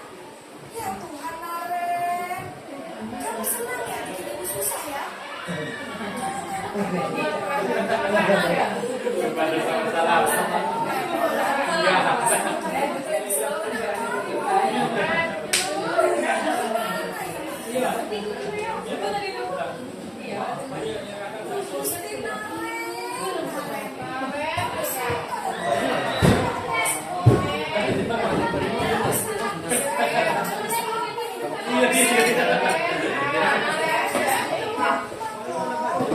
Ibu harus apa coba? Ya sudah, lain kali jangan bikin ibu susah lagi ya, nak ya. Ibu tidak akan mau lagi kalau lain begini terus. Bisa jadi kalau ini kepala sekolah. Sana cepat kelas.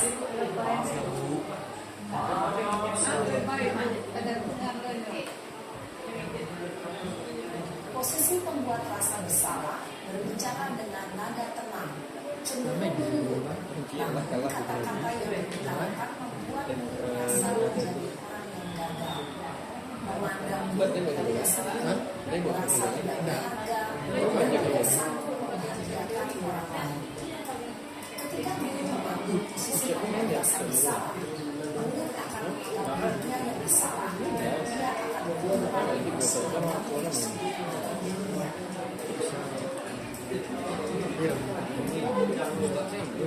Posisi teman.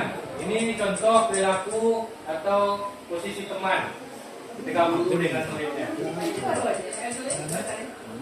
Orangnya sama, Bu. Orangnya sama. Modelnya sama. Bermain peran ya.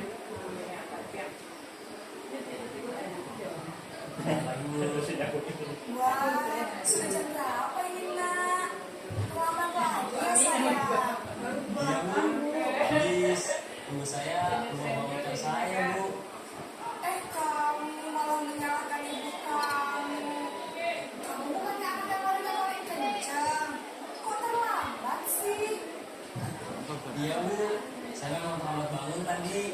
Jadi, biarpun saya lari kencang, tetap gak kekejar, Bu. Ya sudah sana.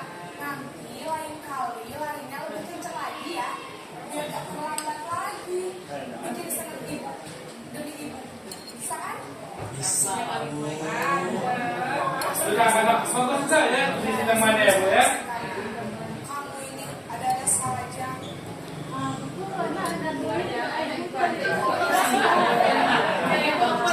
Saya aku yang indah. Mas itu yang jadi apa ya, Bu? Baik, Bu, sampai Salting guru ya. Identitas yang tercipta adalah identitas sukses atau berhasil.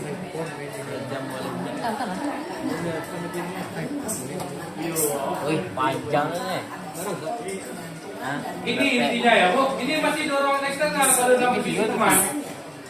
Karena ibu, demi ibu dari Bisa berperilaku baik, namun hanya Jangan pada. Oh, ada biji tadi. Terus yang mana? Jangan pada biji. Untuk posisi pemantau atau monitor, Jangan ya kalau itu. itu untuk dilakukan jadi. Ah, iya.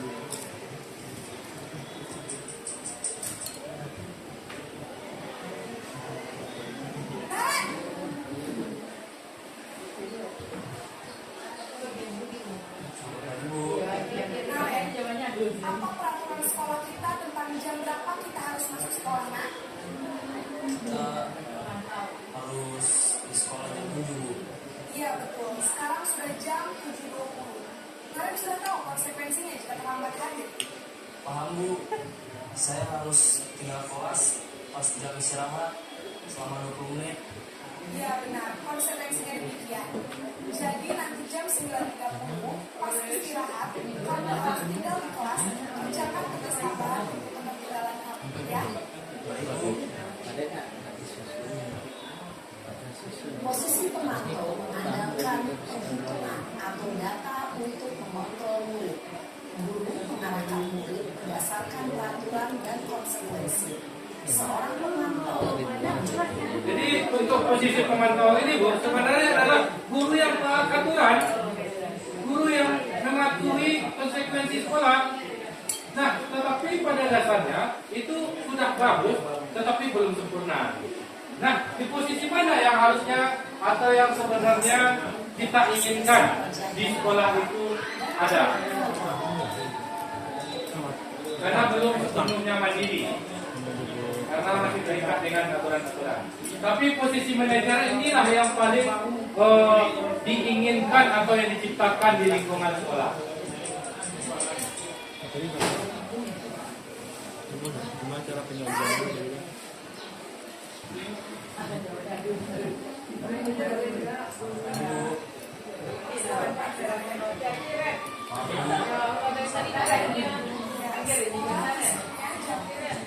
sekarang sudah jam 7.20. Jadi sekarang bagaimana ini, Arek?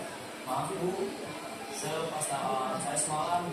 Baiklah, menurut kamu, kira-kira sekolah yang mana yang perlu kamu tingkatkan? Nah, ini harus institusinya apa Bu? Diri sendiri dan orang lain mungkin ya Bu.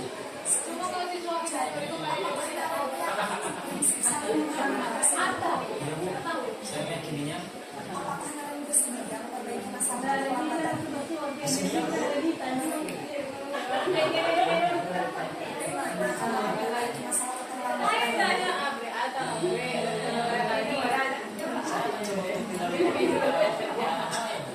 Baik, kalau kalian komputer alami di rumah, ada orang yang kira-kira bisa bantu mengingatkan tidak? Ada Bu, kata saya. Ada lagi selain kalian? Ada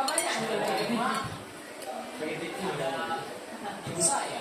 Baik, jadi yang mengingatkan Arek adalah Kak Emma dan Ibu Kavia. Kira-kira akan mulai saat komputer Arek?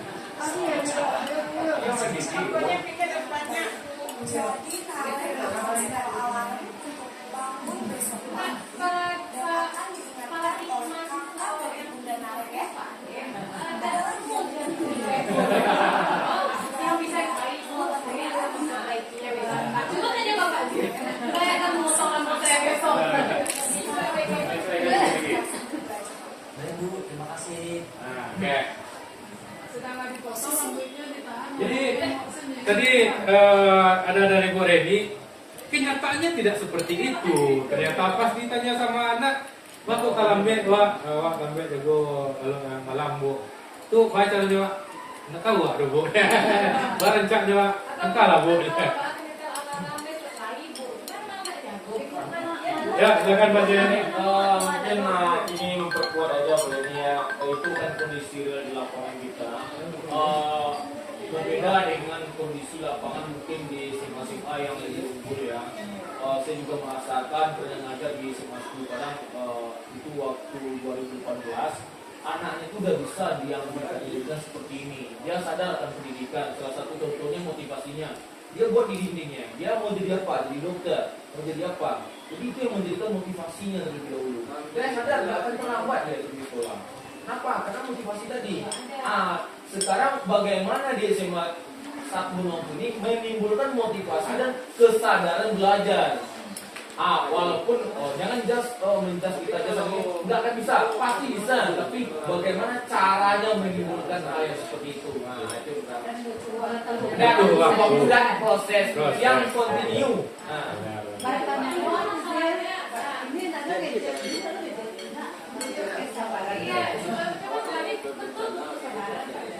Cuma saya ini kan kalau dalam kelas selamat berapa kali. Kadang untuk lumayan dia mulai dari ini. Tapi bisa punya kan ambek itu. Nah itu semua ambek itu udah dihitung. Akhirnya kalau punya 43% itu dia punya dapat. Jadi saya selaku kan pikir kalau memang semua udah kalau kita tidak terlalu mendramatisir keterlambatan siswa ininya gitu. Kalau memang kita mungkin tidak bekerja sebagai dalam representasi siswa. Jadi masalah nilai itu kita tidak perlu terlalu ego mengerti itu jadinya naik gitu. Jadi ini Bu ya, mungkin salah satunya kasusnya di anak gue ini tuh udah saya lakukan mungkin restitusi ya, secara tidak langsung Sultan Kurniawan namanya. Jadi udah ditemukan dia tinggal di Balingka, dia membantu orang tuanya, dia masak pagi dulu, datang bangun terlambat, itu udah saya kasih restitusi secara tidak langsung ya. Bagaimana besok lebihan supaya tidak terlambat? Oke Pak, besok saya bangun pagi lagi Pak. Bagi waktu, Anda masak nasi pagi. Kalau pagi tidak terkejar berarti Anda masak nasi malam. Itu yang kendalanya. Oke, saya perhatikan memang perubahannya nggak signifikan, tapi ada perubahan. Jadi memang ada perubahan. Jadi kalau kita proses dia ada perubahan, berarti kita udah bersyukur Bu. Tapi dia terlambat dah. Kalau sabulan terlambat, baca loh ini.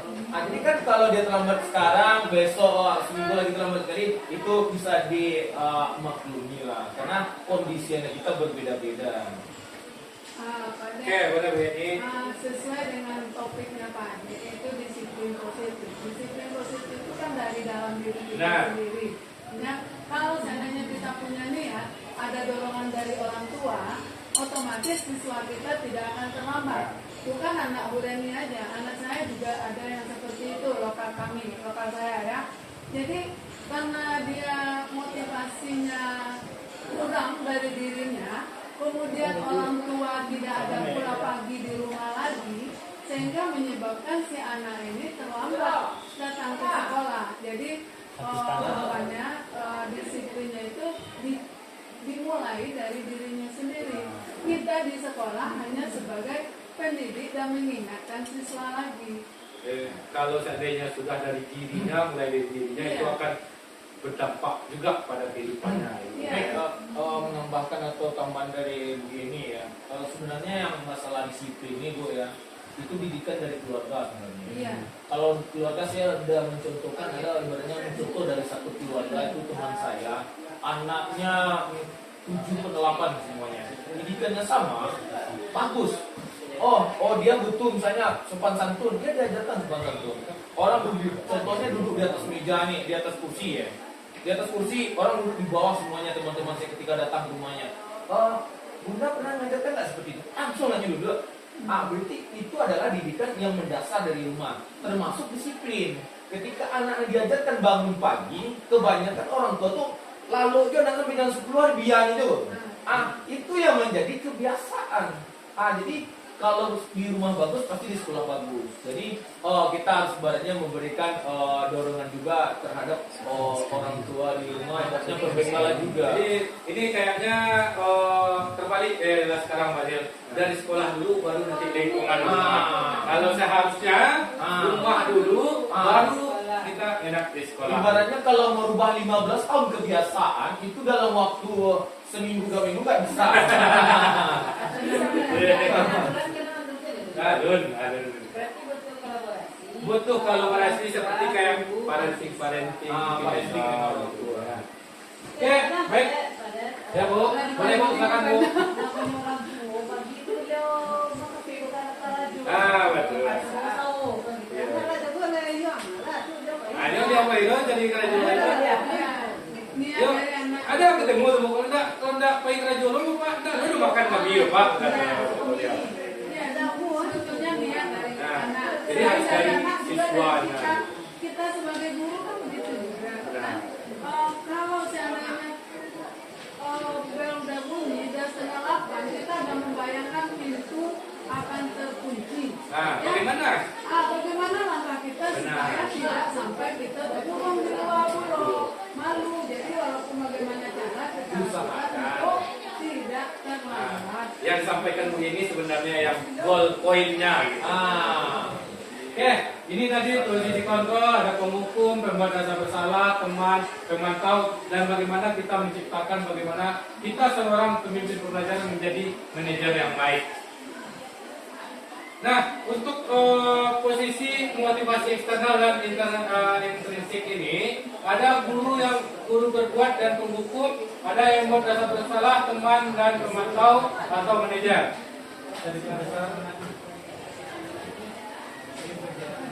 Nah, untuk yang penghukum, gurunya berbuat berupa menghadik, menunjuk-nunjuk, menyakiti, menyindir. Dan perkataan guru biasanya, kalau kamu tidak melakukannya, saya akan. Hasilnya, siswa akan memberontak, dendam, menyalahkan orang lain. Dan untuk membuat rasa bermasalah, gurunya yang sering berbuat seperti berceramah, menunjuk kekecewaan, dan guru berkata, kamu sudah mengecewakan bapak atau ibu. Nah, hasilnya yaitu menyembunyikan atau menyangkal, berbohong siswanya jadinya. Lalu untuk sebagai apabila kita mengambil posisi kontrol sebagai teman, kita guru sering membuat seperti membuat alasan-alasan untuk murid. Kayak tadi, ayolah, ini segala macam. Bagaimana kita mengajak murid? Kita beralasan kan untuk ibu ya. Nah, jadi gurunya berkata lakukan untuk bapak atau ibu. Ya sudah, nanti bapak ibu bantu bereskan. Maka hasilnya siswa itu akan ketergantungan. Nah, apabila sebagai posisi kita sebagai pemantau dengan perbuatan yaitu menghitung atau mengukur, seperti contohnya bagaimana aturan sekolah, apa harusnya atau apa konsekuensi atau sanksinya, apa yang telah kamu lakukan, apa yang terjadi sekarang, hasilnya dia akan menyesuaikan bila diawasi saja. Kalau sudah terlepas dari pengawasan kita, maka dia akan kembali seperti karakternya sebelumnya. Nah, bagaimana yang bagusnya? Yaitu sebagai manajer, guru berbuatnya itu menunjukkan pertanyaan-pertanyaan yang akan ditimbal balik oleh si siswanya. Dengan perkataan, apa yang kamu yakini? Apa yang kita yakini? Apa kamu yakini dengan hal tersebut? Apa yang kamu yakini atau kamu lakukan untuk cara memperbaikinya? Nah, hasilnya akan menguatkan watak atau karakter si siswa tadi. Mungkin begitu ya Bapak Ibu. Untuk posisi kontrol, sekarang kita masuk ke segitiga restitusi. Nah, segitiga restitusi ini yaitu ada 3: menstabilkan identitas, validasi tindakan yang salah, menanyakan keyakinan. Untuk menstabilkan identitas, yaitu bisa perkataannya dengan setiap orang pernah melakukan kesalahan, atau kamu bukan satu-satunya yang pernah melakukan ini. Validasi tindakan yang salah bisa dengan kata kamu tentu punya alasan mengapa melakukan hal tersebut. Atau adakah cara yang lebih efektif untuk mendapatkan apa yang kamu inginkan?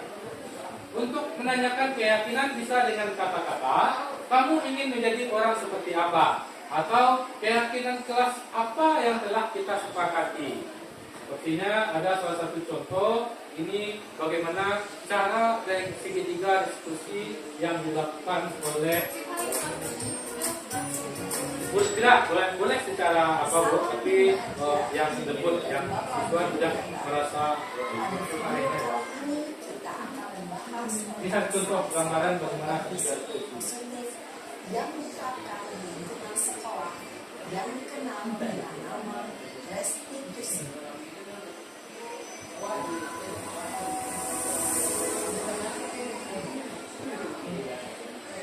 Restitusi dikembangkan oleh pakar pendidikan dan dosen berlandaskan pada teori kontrol Indonesia.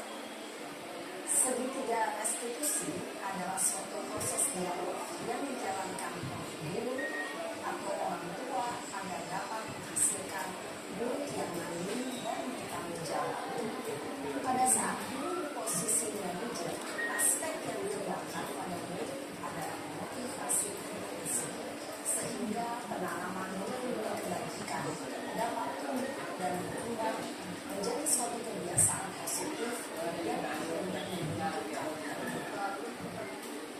dialog ini terdiri dari 3 langkah yang dikatakan ada 3 sisi pada segitiga perspektif.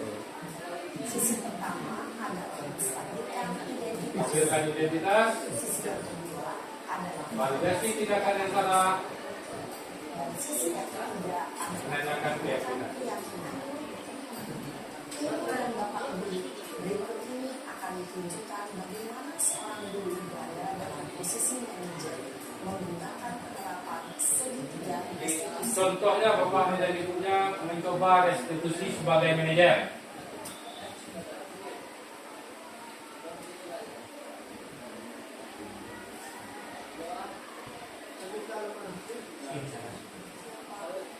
Sudah lama untuk masalah. Kenapa hari ini? Kesel pak, kesel banget. Masa aku dikatain tukang fitnah pak? Ya aku marah lah. Aku balik ngatain Eka di depan kelas. Kesel banget. Oh gitu. Ya pasti kamu marah dan kesal. Bapak juga akan marah apabila ada yang hidup bagus. Inilah yang kata-kata untuk menstabilkan identitas. Kemudian pada saat itu kamu mau melakukan apa? Ya saya langsung ngatain Eka lah pak. Kesel banget. Saya bentak-bentak dia depan temen-temen lain. Oh begitu. Pasti Ya, boleh Fadil. Boleh kata kuncinya di sini. Alangkah baiknya Bapak juga seperti itu dulu. Pak sih sukses ini Pak udah itu dulu. Jadi jangan ada kata seperti itu. Saya nggak kurang setuju, nanti ada beberapa tampilan yang seperti itu. Ada di momennya, Pak sih seperti itu dulu. Jadi maksudnya ada orang yang pernah juga marah seperti itu.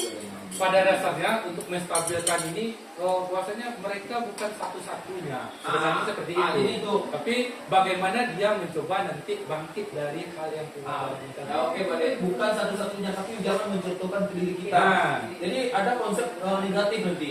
Nanti- Apa tuh sih bisa dia sukses dengan itu. Jadi tidak. Sebenarnya kata-kata menstabilkan ini banyak pilihannya. Iya. Nanti ada lanjutannya. Jangan contohkan kita yang lain. Iya. Nanti ada beberapa contoh kata-kata menstabilkan itu Bapak Ibu. Biasanya semua orang juga pernah Ah, berprestasi. Jadi kita langsung. Iyalah, saya diam saja pak. Ya saya bela diri lah. Masa saya dituduh tukang fitnah? ya wajar lah. Mempertahankan harga diri itu sesuatu yang penting buat kamu. Untung kamu tidak begitu sama dia. Ini yang menstabilkan. Iya pak. Untung saya masih sadar. Sudah gemes padahal saya pasti bela diri lah. Ya pasti ya.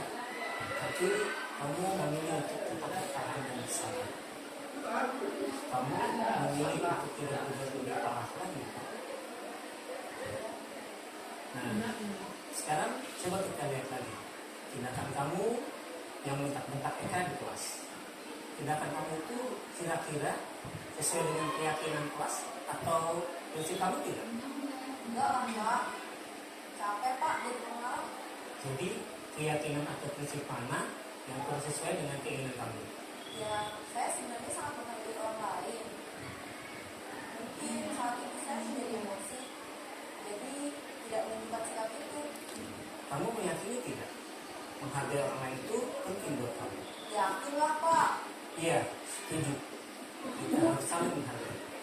Namun, ada juga keyakinan yang kita sepakati yang perlu kita jalankan apabila kita sedang marah, kan? Ya saya bisa lebih proaktif. Mulai dengan diri sendiri. Saya bisa jadi lebih bersabar. Mengambil opinion. Dan mau apa lagi. Kira-kira kamu bersedia memiliki usaha Namanya saya.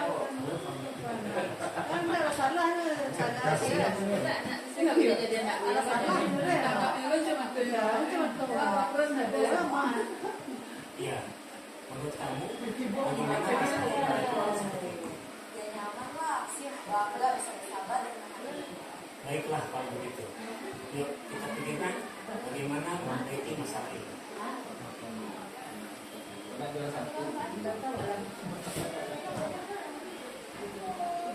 Jadi kebahanan. Jadi Bapak Ibu Jadi tadi yaitu menstabilkan identitas. Nah, ini bisa dengan bertujuan untuk mengubah identitas Anda dari yang gagal karena melakukan kesalahan menjadi orang sukses. Bisa jadi berbuat salah itu tidak apa-apa. Kata-katanya seperti Bu, berbuat salah itu tidak apa-apa. Cuma dalam konteks misalnya salahnya siap melanggar aturan, sabui misalnya merokok, bersalah itu tidak apa-apa, besok merokok jadi dia bu. Jadi kita lihat dulu bagaimana mana kata-kata yang bagus kita gunakan. Misal tidak ada manusia yang sempurna, itu mungkin bisa juga. Atau saya juga pernah melakukan kesalahan seperti itu. Ini yang tadi dikhawatirkan Pak Zil. Pak, itu saya kayak itu aja. Boleh ya Pak aja.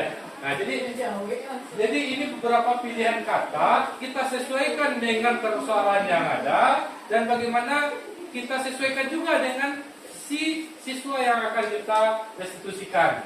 Bisa Bapak atau Ibu tertarik mencari siapa yang salah, Bapak Ibu tidak tertarik mencari siapa yang salah, tapi ingin mencari solusi. Ini salah satu yang bagus juga kalimatnya Ibu. Apabila ada pertengkaran, ini kamu berhak merasa begitu. Atau apa kamu sedang menjadi teman yang baik buat dirimu sendiri? Inilah beberapa contoh yang bisa digunakan, kita sesuaikan dengan kesalahan situasinya. Ada anak-anak ngerti dengan bahasa yang seperti itu. Maksudnya Bu. Nah, cuman ya tergantung tadi Bu, yang kita penyampaian. Misalnya siapa cakap, ya kan? Ambil pihak lo kayaknya. Terang ada lawannya merah, lo lawannya gawak. Nah, jadi tanda kutipnya menstabilkan identitas itu sesuai dengan kondisi dan situasinya. Termasuk kondisi di sini adalah bagaimana lawan bicara kita atau kita sebagai gurunya dengan si siswanya. Yang kedua, validasi tindakan yang salah. Membantu murid mengenali kebutuhan dasar yang ingin dipenuhi ketika ia melakukan kesalahan tersebut. Setiap tindakan kita dilakukan dengan suatu tujuan, yaitu memenuhi kebutuhan dasar tadi. Seperti contoh kata, padahal kamu bisa melakukan yang lebih buruk dari ini. Hanya salah Wak, tapi Wak bayangkan, sebenarnya misalnya lah petani itu dalam untung mereka sekolah, daripada tidak ke sekolah ada. Nah, salah satu contohnya misalnya itu. Jadi kamu pasti punya alasan mengapa melakukan hal itu. Kamu patut bangga pada dirimu sendiri karena kamu telah melindungi sesuatu yang penting bagimu. Kamu boleh mempertahankan sikap itu, tapi kamu harus menambah sikap yang baru. Dan yang terakhir adalah untuk menanyakan keyakinan, yaitu teori kontrol menyatakan bahwa pada dasarnya kita termotivasi secara intrinsik ketika identitas sukses telah tercapai dan tingkah laku salah telah divalidasi. Maka murid telah siap mengaitkan keyakinan dengan tindakan yang salah. Seperti contoh katanya, apa yang kita percaya di kelas atau di keluarga? Apa nilai-nilai umum yang telah kita sepakati? Atau apa bayangan kita tentang kelas yang ideal? Apa kamu mau jadi orang seperti apa? Tapi kembali saya ingatkan, pilihan kata-kata ini kita sesuaikan dengan kondisi dan situasi saat kita berhadapan atau melaksanakan restitusi. Nah, Bapak Ibu mungkin sudah menunggu-nunggu kata-kata terakhir ini ya Bapak Ibu. Alhamdulillah. Sebelum saya tutup, saya kembali menanyakan kepada Bapak Ibu, apakah masih ada yang tanggapan atau saran yang diberikan kepada saya sebagai penyaji dari budaya positif ini? Ya, boleh begini. Karena di bulan kalian dan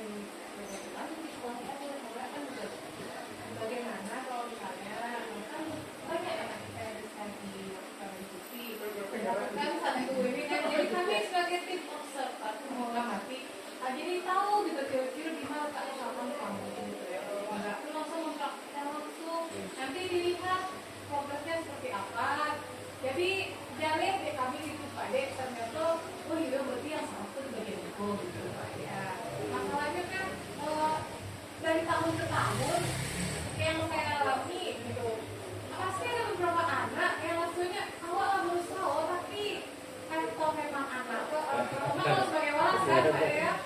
Jadi ketika oleh banyak guru penggerak ya lancapnya ada tim aksi nyata langsung, jadi kami nanti observer kan berarti ya bisa ya begitu, ada lo penyemangat gitu. Jadi salah satunya kalau dapat kita bukan membuat tim, tapi kita seluruh warga sekolah melaksanakan ini. Sebenarnya kita ada dilaksanakan, cuma karena kita nggak pribadi, jadi nggak nampak ada orang lain, nggak bisa di kelas, ada orang marah atau di bawah ada kan, cuman ada kawan-kawan masalahnya ini bingung gitu, pakai langsung melakukan di project di kearifan lokal. Ada 3 anak, kami langsung sama anak itu datang. Pasti bapak sampai dikeluarkan sama guru karena kenapa nih Paginya bawa kan sebagai koordinator pagi tuh lama pikir ya lo apa aku itu masuk gitu kan. Tapi ya udah gitu lah dengan baik sampai akhirnya bodoh salah janjian bu kami janji bu kami akan terima pun Rasanya ada di dalam dirinya ya, Bu ya. rasanya sampai pas nilai selesai itu Pak Dek dia dengan tenang oh ini nasi situ makan atau samu-samu berarti kan orang bagus tanggapan dari bapak orang guru terhadap sikapnya Pak Dek. Tapi apa yang terjadi besok dia bikin Bikin yang lagi. sama lagi. Iya. Saya bingung di mana tak kesalahannya. Ya, boleh, boleh. Menyikapi Bu ya, terkadang segitiga restitusi ini berlaku atau kita nggak untuk semua anak. Saya tuh paham tuh. Kenapa? Saya juga melakukan di D3 tuh. Sampai saya marah gitu. Kenapa? Kenapa saya marah? Mungkin kalau di kitchen lalu nak mana lidah gigi per lidah ya. Ibaratnya tapi masih disepelekan. Kita kembali ke aturan sekolah aja. Kalau kita tetap institusi, dia akan kembali. Institusi itu nggak mungkin lah 10 guru yang melakukan institusi nggak berlangsung berarti bersekolah kita bisa eksekusi. Menyuruh ulangan di krisis setiap saat dunia almarhum itu di krisis kok dia nggak pasti. Wah tak tahu ibu orang baca bisa dibuka dari jam sekian bisa memang pendidikan memang juga nyaman surat kita kan.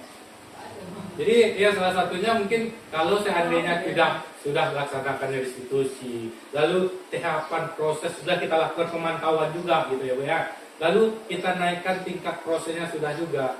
Konsekuensi terakhirnya kan siswa ini berarti tidak mampu dia melakukan hal tersebut gitu.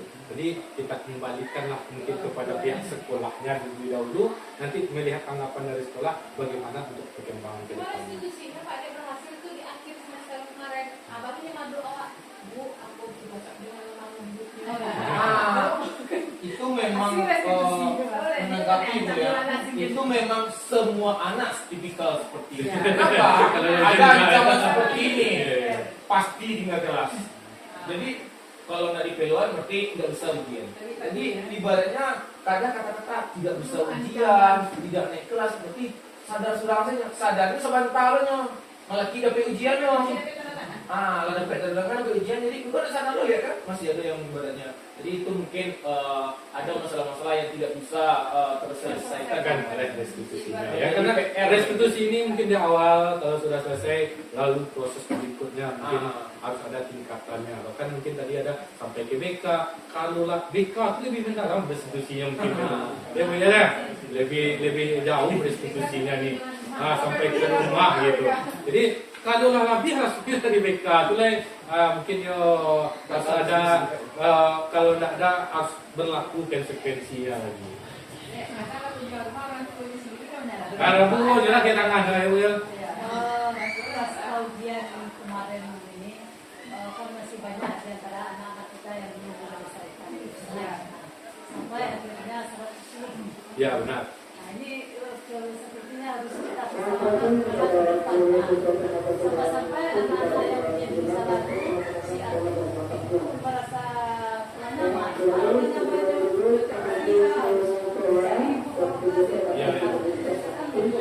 jadi bukan yang sedikit anak 100 ya